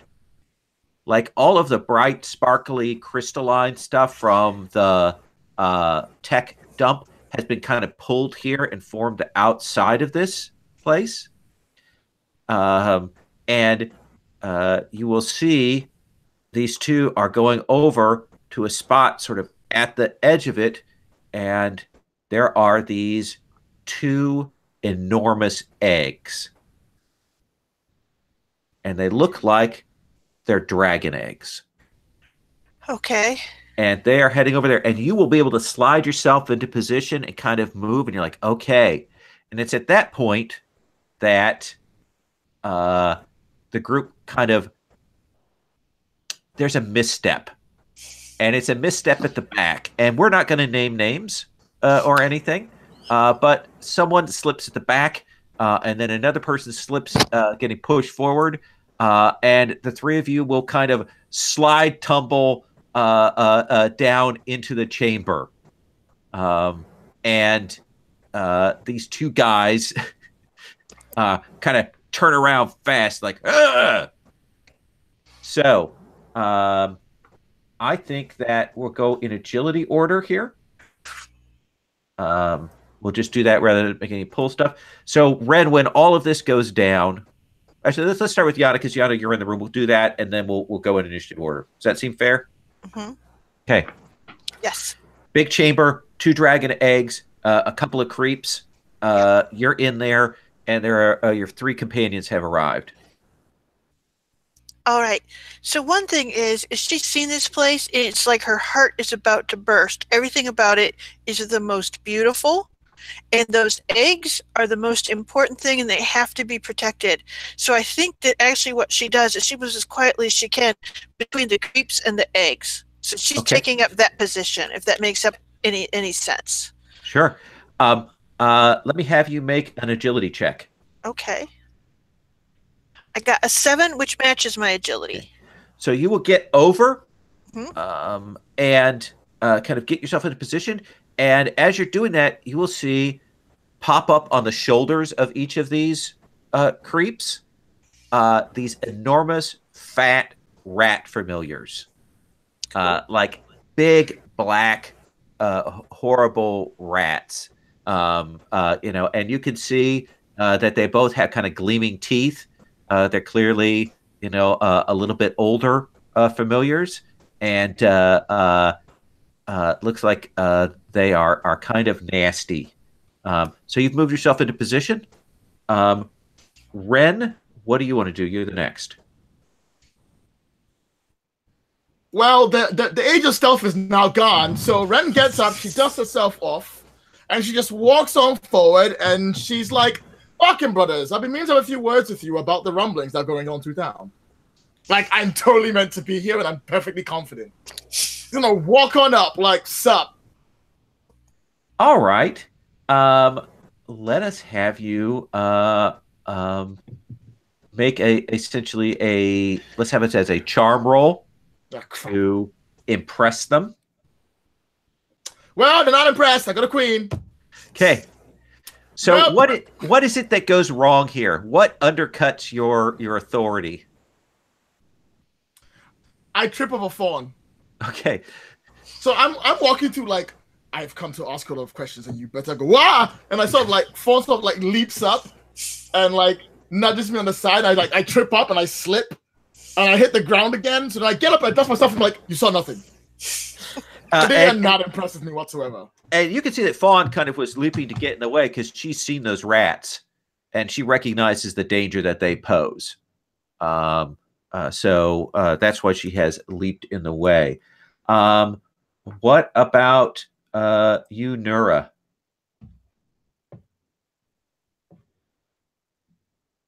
Muted.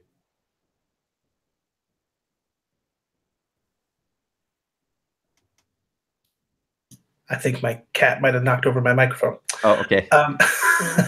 That's enough stealth mode for today. And she ripped off her cloak, and she has this beautiful purple dress on now. That's like she wasn't even in stealth mode. I don't even know. Okay. It's time. We've caught you red-handed, Barkin brothers. it's clear as day what you're doing here, and how it's bad. Are you also trying to draw their attention and impress them? Yeah, for sure. Let's have you make that charm pull for me. Okay. An 8. So you certainly draw their attention. You look like you're more authoritative um, uh, uh, so that they won't draw personal weapons, but there will be that screech as those two giant rats go rushing towards Nura and Ren, essentially rush up to attack. I was hoping we could do this peacefully. Gee, what part of you hope for that? So they don't get the jump on you on this, okay? And in fact, because you kind of held them back, they're not going to get to move and attack on this round. So you've stopped them from doing that. So we're going to check in with Jess, and then on this following round, you're going to draw your hand of cards, and you'll have that for doing combat checks, okay? So Jess, what do you want to do? So I've seen all of this going on, but mostly what I'm interested in is the vein that I think that the foreman mentioned. So I'm going to look around and see if I can't potentially communicate with this vein. Now, I have a trophy, the Heart of the Companion, that is a red ribbon that allows me to speak to them. So what I want you to do is make an awareness pull for me here. Okay. Okay. So that is a 3 of hearts, and my awareness is a 9.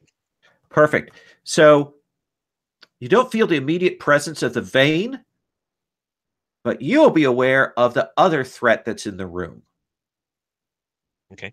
Because you will see that part of the wall and the crystalline is moving, and you will see these creatures. Like one, it looks like it's part of what might have been like a video display unit. And another one looks like a toaster oven. All these bits and pieces are kind of made into these little creatures that are manifestations of the vein, like little protector creatures, and they are swarming down like big industrial beetles towards everyone in the chamber. So let's go to the following round. Everybody can draw your hand size.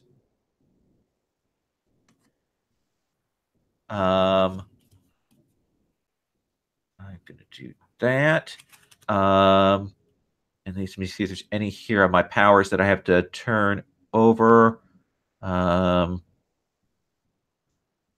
think we'll save on that because we want to wait and see what happens here. So I'm going to go real basic with the powers that I have on my combatants. I'm going to stay with the same order that we had before. Yana, let's start with you. Okay. So I think that the one thing that the vein is neutral. It's not going to react to us. It can't tell the difference between us and the Barkin brothers for all practical purposes. I think that what I want to do is,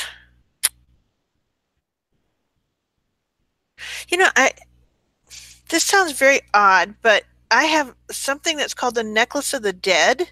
Okay. And this is an attack thing, but I do think I'm going to put my hand on it because it has like my ability to sense nearby creatures in Badlands up to a long ways.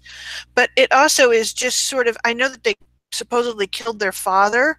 So I'm actually touching that because it's sort of like if I'm superstitious that he might be around here. Does that make any sense to like look around to see what are the other players that might be going on here?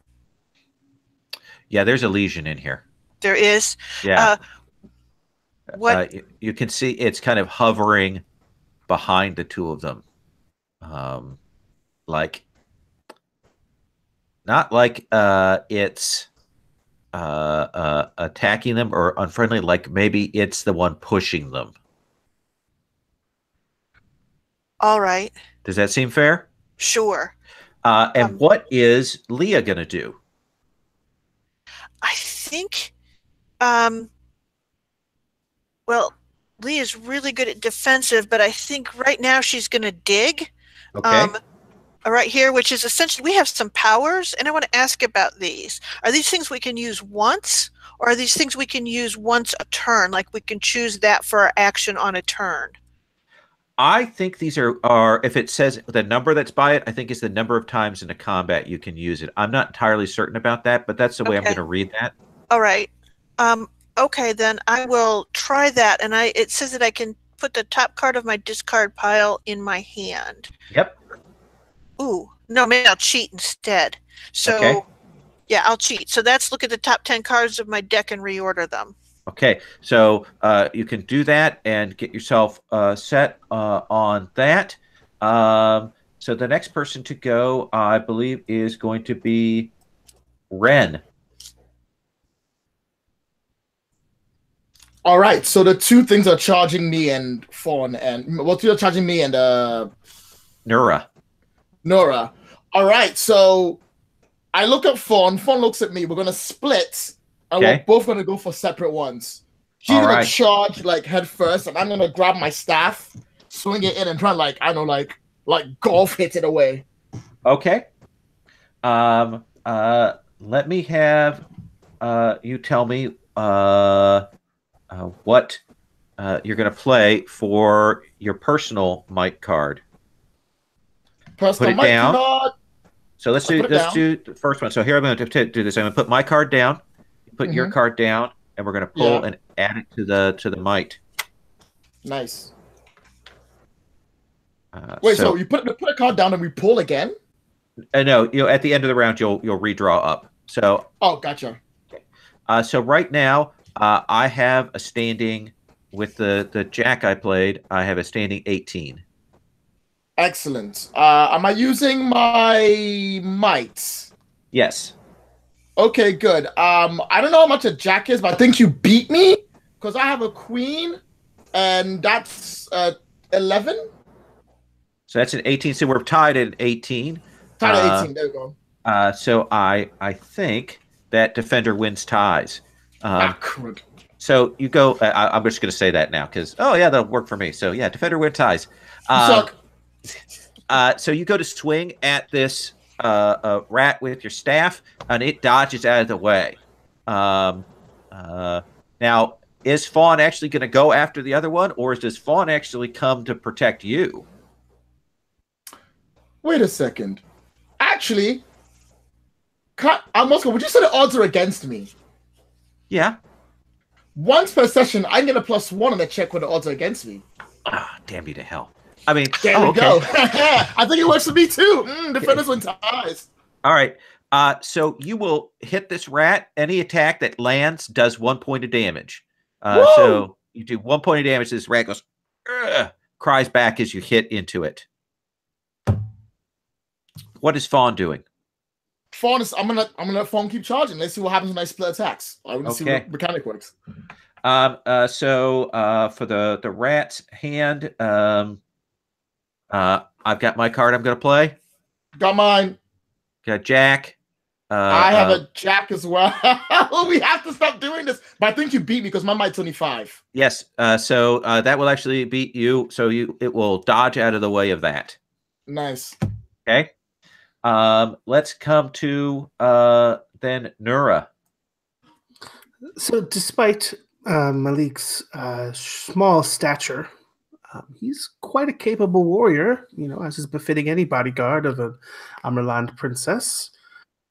So he's going to flit around and with a barrage of flying talon strikes and nips with his beak, he's going to take these rats out with 1,000 cuts. Okay. Go. So which one are you attacking? Do you want to attack the one that Ren has already attacked, or the one that Fawn is on? I think that Nura will direct Malik to defend Ren. Okay. So you can go ahead and make an attack pull there. So I have a power called Bleed. Okay. Can I do that after, or do I do it before I squeeze 2 cards? I think you declare that one after. Okay, then I will show my 9. Okay. I will show my 5. So I've got a 13. And this is might or agility? I think might. Okay, so that's 14. Okay. So that will hit. And I will make it hurt. Bleed. And that does 2 points of damage, right, Ben? Yes. Okay, that rat is in very bad shape. You see this rat familiar kind of squay. It's trying to get at Malik, and it really wants to hurt her, but it is almost out. But this is his favorite form of prey, so I don't know how the well most dangerous game. I'm sorry, the most delicious game. Yes. So I think that this rat is going to strike back at Malik. So this is agility to defend. I have a queen. +7 means that I've got a 19. Oh, I have a 7 plus agility is only 17. Okay. So you are going to take 1 point of damage on Malik. Okay, Yes. I like to jump in. I have a thing called charity. Use another person's turn. Don't use a power next turn. Give a person a card from your hand. Okay. Do you want to do that? Yeah, I like that right now. And basically, because he was finding the one next to Fawn, right? Find the one next to you. Next to me. Oh, perfect. Well, I'm right there. I'm what's called Fawn. I'm right there. So as he's going for the attack, I'm gonna get in the way and basically shove him on with it and give him my 10. Ooh. Oh. Okay. Take it to 20. Yeah, so that will push that away, and you will knock the rat aside. And Malik is a little surprised because that's you're not supposed to do that. Malik's supposed to get this, right? Oh, I think that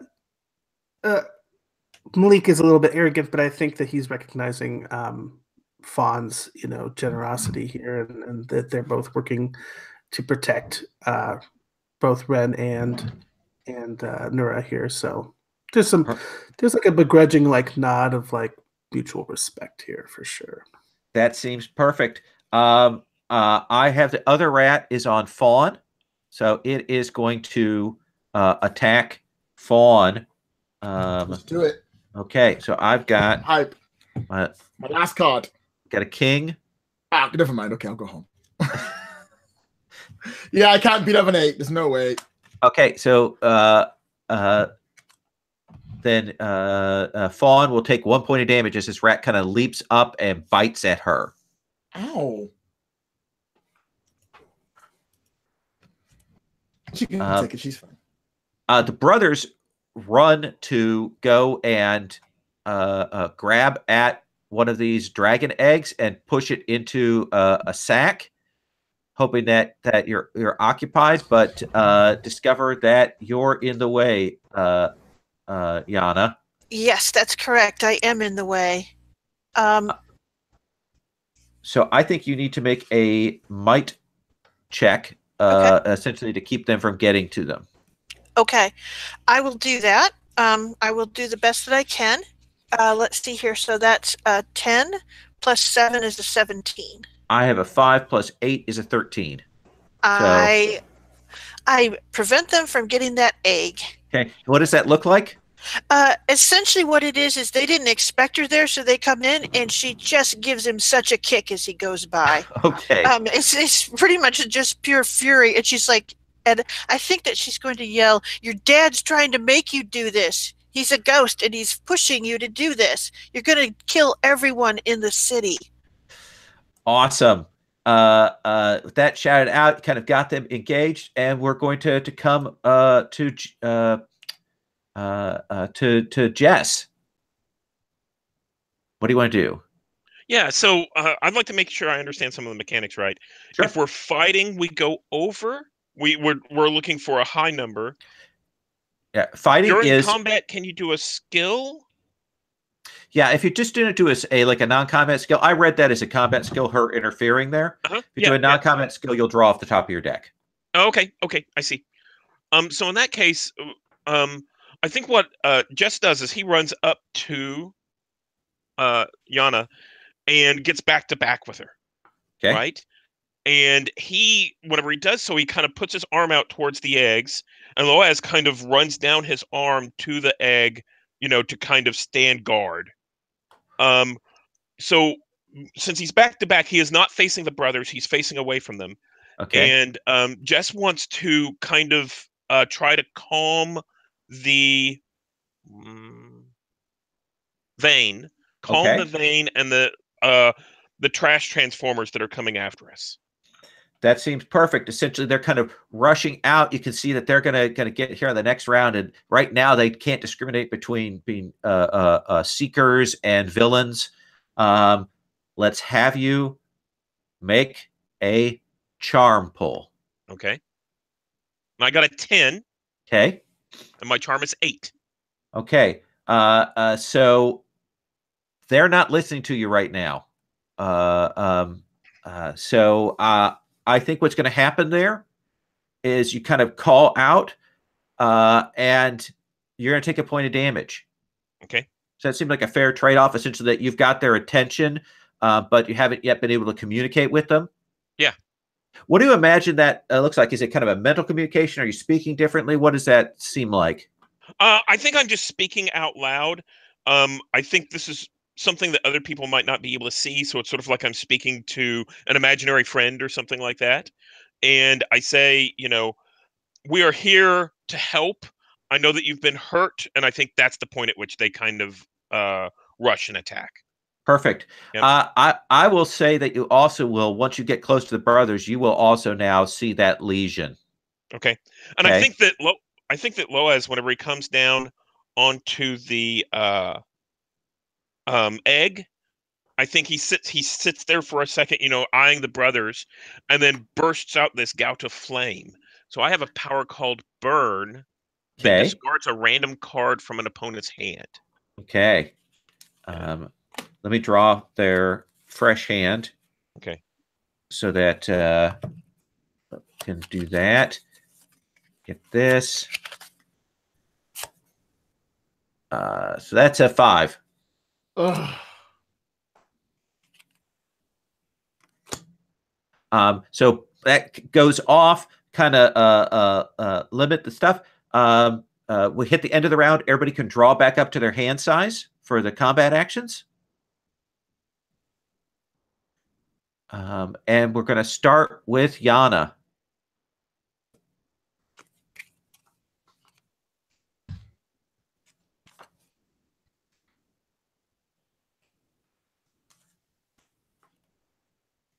Yana, your microphone's muted.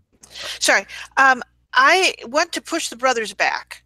Okay. So essentially away from the dragon eggs. And essentially I'm going, you have to resist him. He's pushing you to do this. And it will just make the earthquakes worse.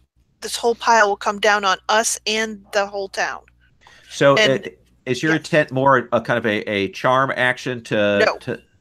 No, it is. I'm pushing them, but I'm saying that so that they can't deny that they didn't know. Okay. I'm also trying to, but that's it. So I am going to try and push them away. Let's have you make a might pull. They're 2 big burly brothers.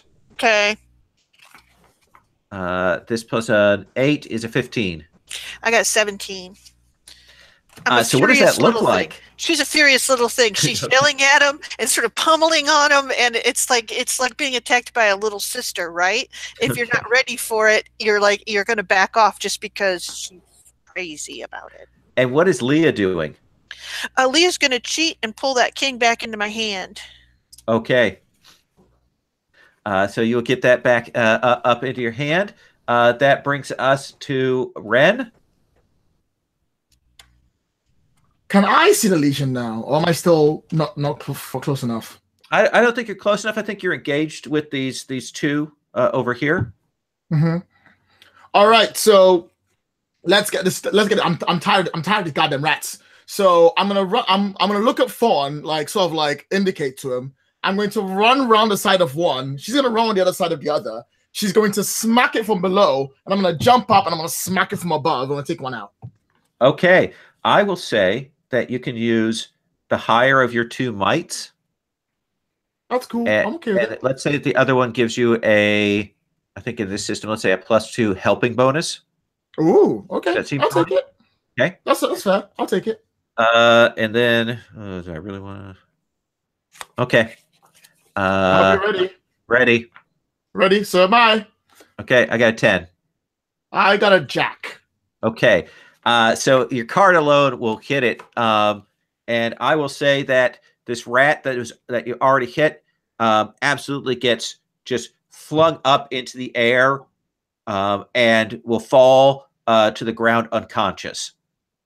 Essentially, between the two smacks, the familiar goes out. You see little swirly eyes as it goes out. It faints. And I would like to land on Fawn when I come down. I love it. You got a high enough success that I'm more than willing to give it to. Yes, it was super effective. Let's go then to Nura. I think Nura is just so captivated by this majestic display. And that's because I have no cards higher than a 3, so I'm going to mulligan. Okay. Perfect. I'm just staring at this with sparkles in my eyes like, oh my goodness.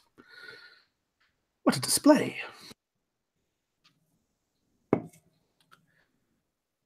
All right. So I've got a rat. And it is going to try to it's going to try to bite Fawn, I think is what it's going to do. So I will, let's see here. I think what I want to do. I think I'm going to use Rage from the rat, which will triple the number that I pull here. Wow, that's pretty good. I don't know if I can beat that, but I'll try. Okay. So I am going to do the queen. So am I. You win. Okay. So I win, and it'll actually do 2 points. Oh, dang. I'm not too worried.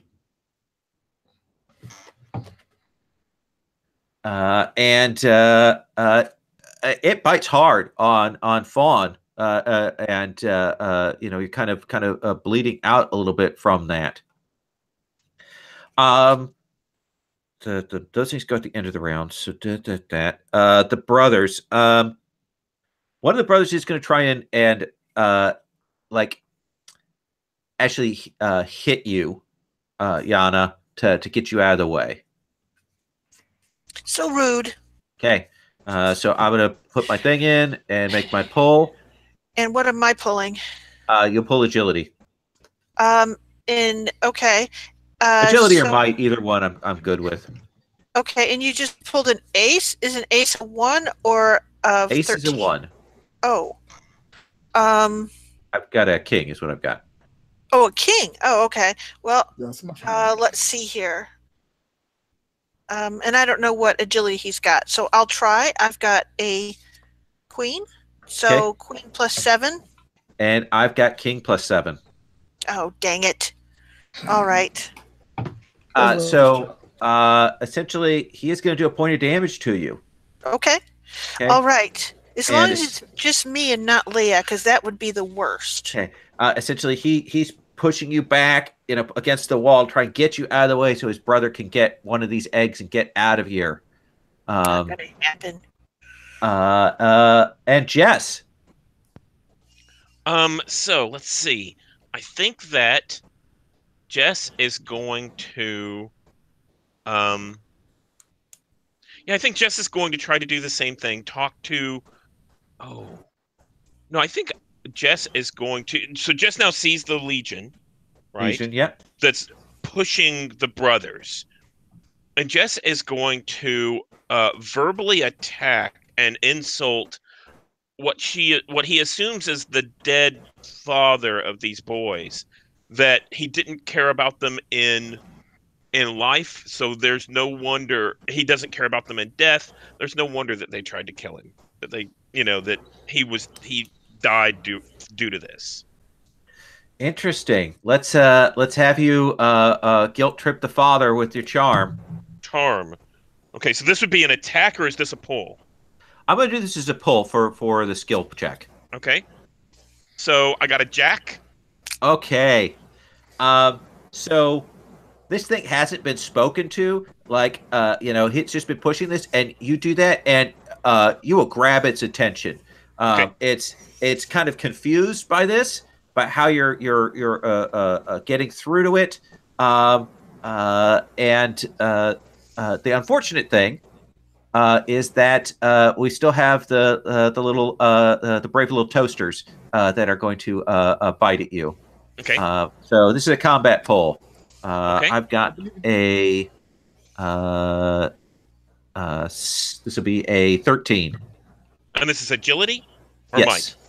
Agility. I have a 16. 16. Okay. So they come swarming over onto you. They bite at you, but they miss. But more of them are pouring over to go past towards the rest of the group. So they're kind of shifting on this round. We're at the end of the round. Redraw up to your maximum hand size. Oh, come on. Give me a good... What even is this?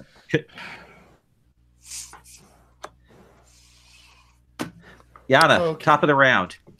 All right. Let's see here.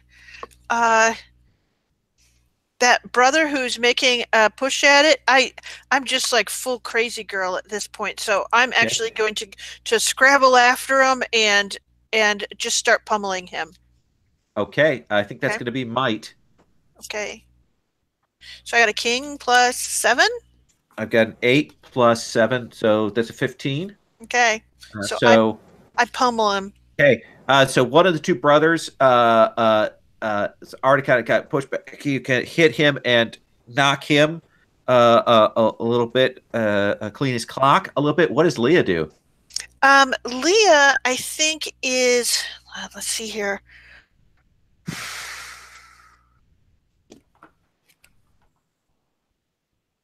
I think that she's actually approaching the other brother, snarling like she's got her fangs out and everything, like that if he takes a step forward that she's going to attack him. She's not attacking him, she's provoking him. So Okay. What do you think that's going to be a charm thing? yeah, I guess it would be charm. Charm seems to be the emotional thing, right? That seems perfect. Okay. So I pull a 2. Okay. So and that is by 7. So 2 clovers. that will make him realize he has to deal with Leah before he can get to the egg. So he's not going to be able to get to the egg on this round. Ren.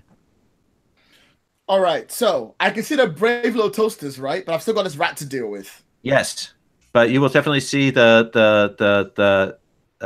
sort of manifestation of the vein coming forward and pouring forward to attack everyone. Okay, that I can deal with. So I go, Nura, take care of the rat! And I'm going to ride towards it to try and get between everyone. Okay. Between the guys and the pouring people and everything else. That's the plan. Get there so I can use my staff of warding. All right. I think that's going to be an agility check, given the chaotic nature of the situation. Yep, I am perfectly fine with that. That's like the only card I have. Okay. So first thing first, I'd like to use my heal to heal one of Fawn's healths. That's I right. need it. Got healing. I know, isn't it great? It's beautiful. Secondly, I'm gonna go for my. Do I go for a pull or do I go for my hand? This will be a pull. This will be a pull. Let's do Your this. agility. I believe in me. It's a jack. That's So, bad, right? I will give you good. I'll give you a choice. You can get there, but be injured, take a point of damage, or you can essentially come up a little short. Can I be injured and not Fawn? Yes. Deal. In that case, I'll run up.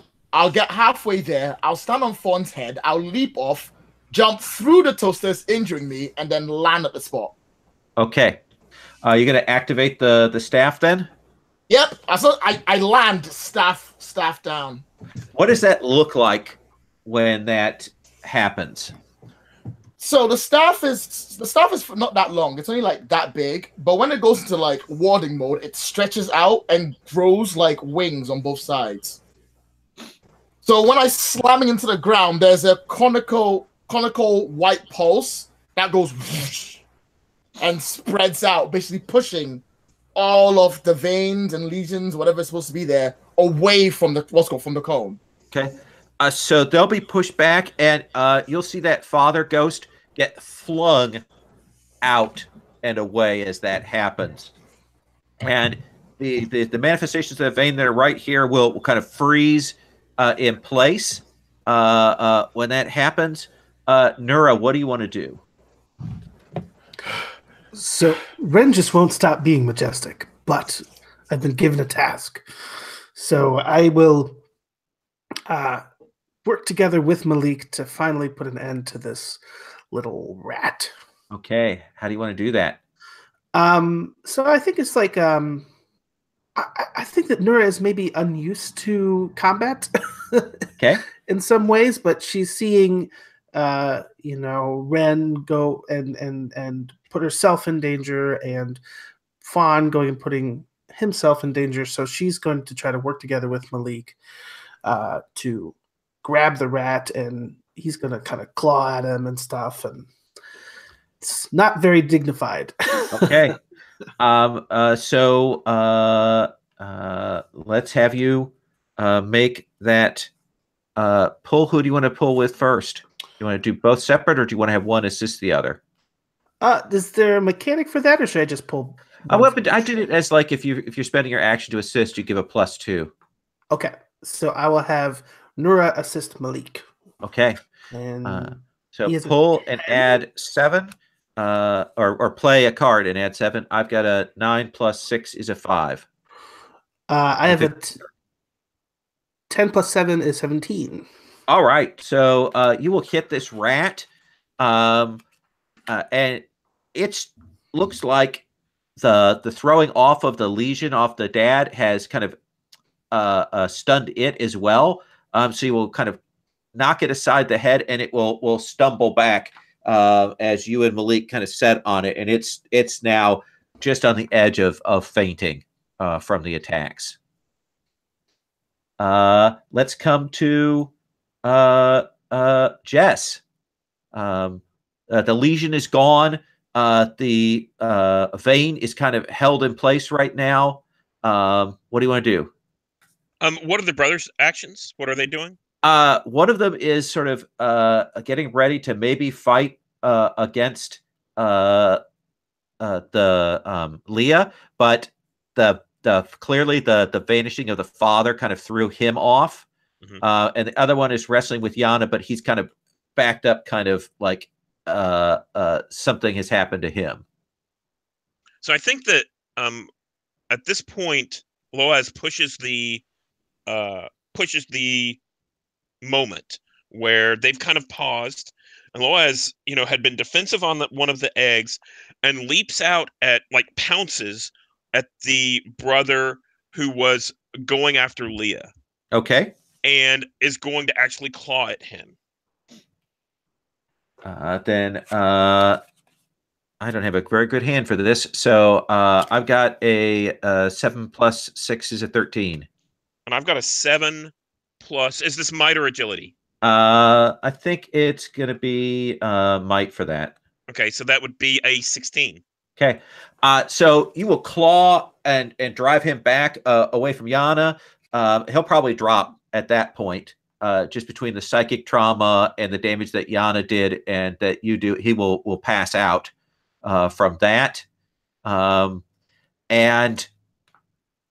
you guys will have this vein kind of held, and the brothers kind of held in place. You spoke out to the vein before, tried to communicate, mm-hmm. And you will hear that rumbling from the vein that says, "You should go." And all of you can kind of hear the rumbling of this, and maybe some words in your head. So I think that Jess grabs Loaz and probably the brother that went down and starts dragging him towards the exit. Will you close the passage? That is our intention. Then you may all go. And Nura will be like nodding vigorously, and she'll kind of pick up the fainted rat, and Malik will pick up the nearly fainted rat by the tail. Okay. We're going to be carrying them out. Yes. Carry them out, sort of spirited away, flying, carrying by the rat by the tail style. And what about you, Yana? I think I'm still kind of locked up with that one brother, wasn't I? Or was he got knocked down by the attack by Loaz. Oh, so it's the other one that's held off by Leia that's still standing there? He's probably at a disadvantage right now. Okay. And she'll kind of go, yeah, you need to come with us. I mean, or this is all going to come down on top of you. Come on. Having been in here, hearing the rumble, having had 4 of you seekers here, he will run to flee. Okay. Leah will leap up, pleased that she did her job without actually having to be in a fight. Yes, that's right. And I was very frightened of her, though. I thought she was very scary. What about Fawn and Ren? Well, I'll reach for my staff and I'll look over at Jess. I'm like, is it okay for me to put this out now? Is it all right? Is it cool? I'm sure. Yes, you should. Good, because I can't put it back in. Right. Actually, wait until the brothers get out in case the Legion comes back. So we'll Good rush point. the brothers up, and then you can pull it and follow up the rear. All right. And so you can pull that out. We'll have the scene of you guys rushing up through the tunnel. The place is shaking a little to kind of make it easier for you to. How do you close this tunnel? Just tell me that. Well, I have a +1 to solve a problem with my mental acumen. Okay. So, and I have a wits of Jack, which means a wits of Queen. So I guess I could try to just tell me how you do it. Yeah, we just identify like a particular ledge that's sort of down there on the way that essentially if this piece comes out, the upper crevasse all collapses back down into there. So, yeah, on the one side. So we can be on the other side and still be okay. So the 4 of you will rush out into the night air. You've got the 2 unconscious familiars. You've got the fainting brother. Got the other one. You'll get out there. There'll be that last rumble, and then that passage will close. And Garbage Mountain gives one last before it settles down. You will see, though, as it does that, kind of pushed up out of the garbage mound at your feet, all of these crystals get pushed up like, here you go. And it pushes up, so there's just this sort of cascade of crystals and gems and stuff at your feet. Ooh. Nura, what's the last thing we see of you in this? I think, well, you just kind of see Nura's like hair is kind of like gotten a little bit wild from all of this, and she's looking a little bit out of place, but the light from the gems is like illuminating her face from below. She's like her parting shot. Jess, what's the last thing we see from you in this? I think we see Jess talking on behalf of the brothers to the foreman and explaining the foreman and his mother and explaining exactly what had happened and saying that their father's legion had been pushing them to do bad things. And you see them, they're at this point, but probably the next scene we see them, working to clean up the edges of the camp, that kind of thing. that And doing essentially- repairs where the buildings had fallen down, trying to rebuild what the buildings were. Yeah. Yeah. Yana, what's the last we see of you? I think that what it is that you have a thing of where she's gone back out to the mountain and sort of picked her way up, and she and Leah, and they actually kind of have a conversation with the Legion, and then Leah sort of purifies the sort of thing that's held him there. Essentially, like there's something of when his body fell, it was like something that's still in the heap there, and so Leah purifies that, and he goes away. Nice. And Ren, what's the last we see of you?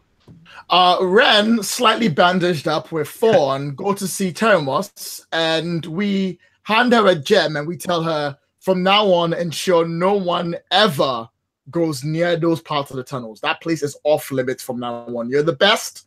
Lead them elsewhere. Doesn't matter how long it takes. Oh yeah, whatever you say. Ooh, look at the shinies there. So, and maybe like one final parting shot of like the team like leaving the city, and Nura's just talking to the side to the reporter about, oh yes, and then we found a great giant vein and yes. It's time to go. And we cut to credits at that point for the session.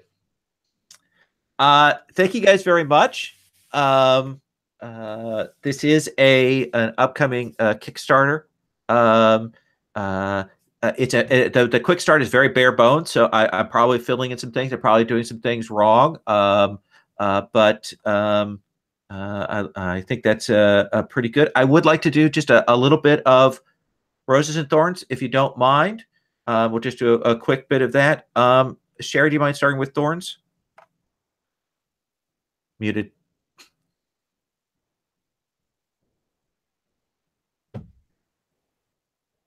Okay, so my Thorns. I enjoyed this. Is always the one thing is when Liz ran it in the world, she had it that everyone has familiars, I think, but that the seekers have the familiars that can grow more powerful. And essentially become sort of exotically powered up, and it's sort of like the seekers and the familiars grow together. So it's a thing that kind of makes them different, and it's sort of like maybe it's being a seeker that makes them become more exotic and have all these powers, or maybe it's just that they were destined to do that. That's unclear and sort of part of what you're figuring out for yourself, how you explain that. So it's a little more like the Golden Compass, where Yes, everybody has something. That was how it felt to me. Okay. So, but yeah, that, and I do know that like everyone had them, so they really understand the familiars. It's like Okay. they all have great sympathy with familiars. I probably missed that in my quick read through of that. That's a nice detail. Yeah, I could have used that more. Because it could have had little animal pictures for every single NPC, and that would have been awesome. Lloyd, Thorns? The card system was the worst part of the game for me. Okay. If there was anything I'd want to run, it's not that the card system was bad. I like the whole draw under. It's just that as soon as we went to combat, it was now draw over plus the number. And I was like, wait, no, you had the thing. It was cool and I liked it. It was okay then. Now it's not. I mean, I know that I can see the use of it, because then it goes, because having high cards is bad in the original section. And that like counts out like 90, like 80% of your cards. But then when you're in the fighting section, you want all the cards again, because the high cards are good cards. But the switch from high cards to low cards with the system we have is what Brother Prince. I'd wish it was a bit more streamlined on both sides. I don't know, maybe there's some in between thing, but that's why I didn't like it. I think that's a fair assessment there, and that's a good reaction, especially because it does make that heavy switch there. Yeah. Michael, Thorns. I always feel bad doing this, but this was a really great session, and I don't have very many thorns. Okay. The only thorn is that I'm now very hungry for a fantastical dish that I don't know if I can recreate in real life. Yes. I am super hungry too, I will admit, having done all that food description. Yes. Awesome. Steven, any thorns? So I was thinking about this, and specifically as like playtest feedback, and I agree with Lloyd that the card system.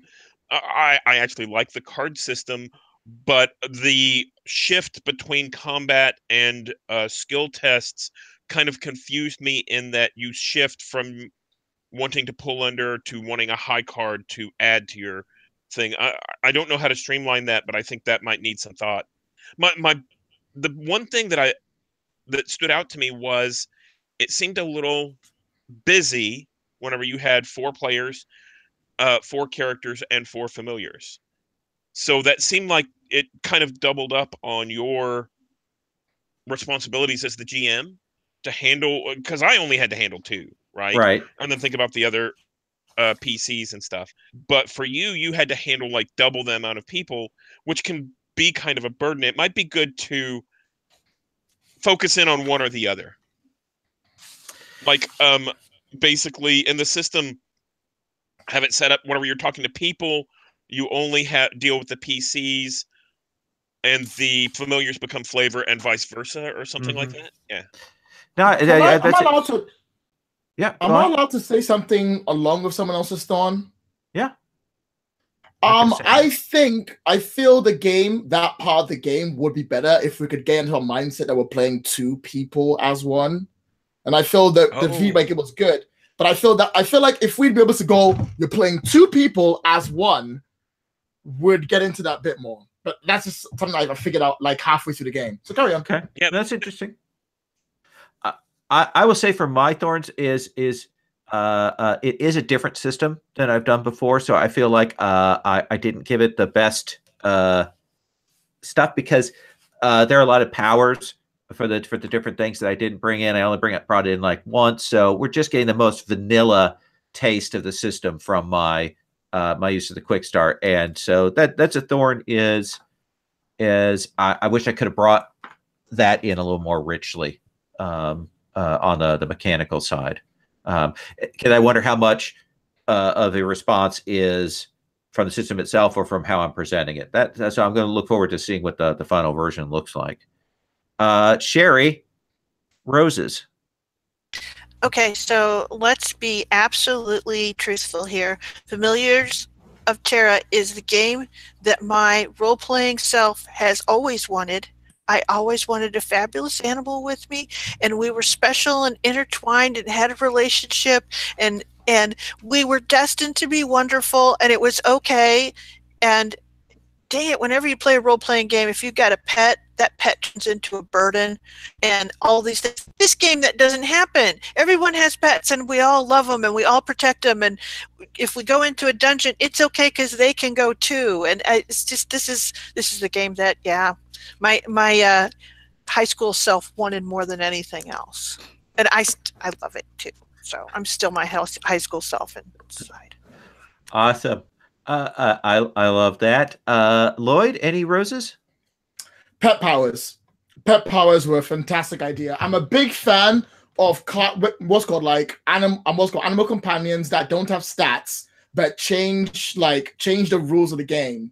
Mm-hmm. And having the pet powers at the bottom where they did cool things to the hand that you had was, I thought, a really elegant way to work it through. Like, you didn't even need these stats for the animal. Like, that can go. Don't even need health. Get out of there. Get that out of there. Have the characters, have the stats, the powers of the animals be like their abilities, and that's what helps you. So your hand changes according to what the animal is doing, and I really enjoyed that. That was cool. Also, best part of the game was Ferret in the Scarf. Ferret in the Scarf wins all things ever. It's such a great picture. So yeah. Michael, roses. Oh my gosh, I have a few. I'm gonna try to limit it because I did have a really great time. Yeah, absolutely. Just the looking at the system itself and like playtest kind of ideas. I'm the same with Sherry. Like one of my gaming white whales is something that lets me kind of engage with my love for like the Digimon, Pokemon, Golden Compass, all that sort of stuff. And I think that this is a really good job of it.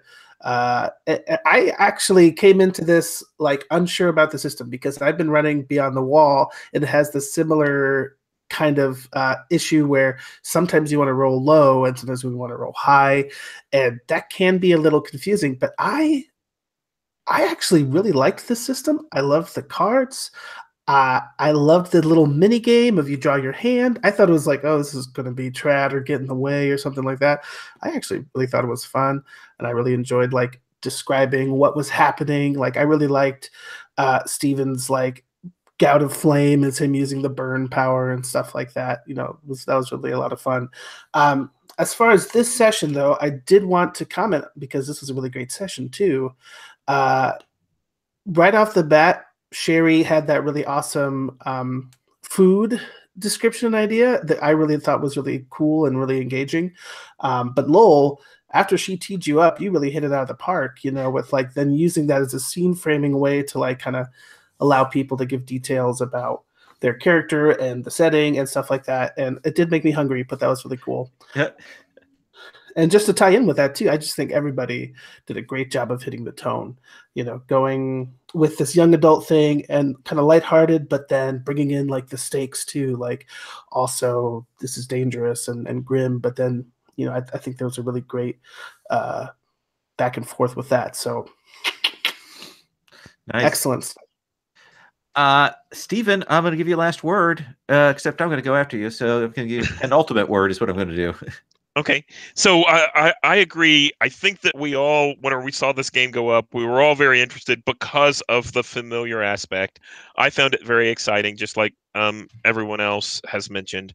I want to say that I hope that whenever they put up the Kickstarter, that they can get enough artwork to maybe make a deck of cards with these familiars in them. Because I totally want to see that and see more of them. The other thing, and I agree with all the, you know, all of the role play has been very good. So I'm not terribly familiar with a lot of the other things that would be like this, like Digimon or Pokemon or the Golden Compass. I have seen Spirits, but that's really about it. But the game, for me, as kind of a novice, just really, you know, it all clicked. It was exactly what I thought. In fact, I could see, I've only seen an episode 2 or 2 of Avatar, and I could see this as the cartoon. You know, it all just seems to fit, and it really made a little story like that. Yeah, I will say I like the setup, and I'm really curious to see what the full version of it is. I dig that. I love Digimon. I don't know why. But that cartoon is gets me, and I love the way this kind of echoes that. I love the artwork. I also like the difference between the two versions of the card success thing. So that, but again, I'm on the GM side, so that's a little bit different. So I dug it, and you guys took it and went with it. Always great. We got some minimal stuff, and you grabbed onto it and you made those characters yours. So that's my rose for the session. Thank you guys very much for being willing to get up super early on a Saturday morning, except for Lloyd. I don't thank him for that. And I'm going to stop the broadcast at that point.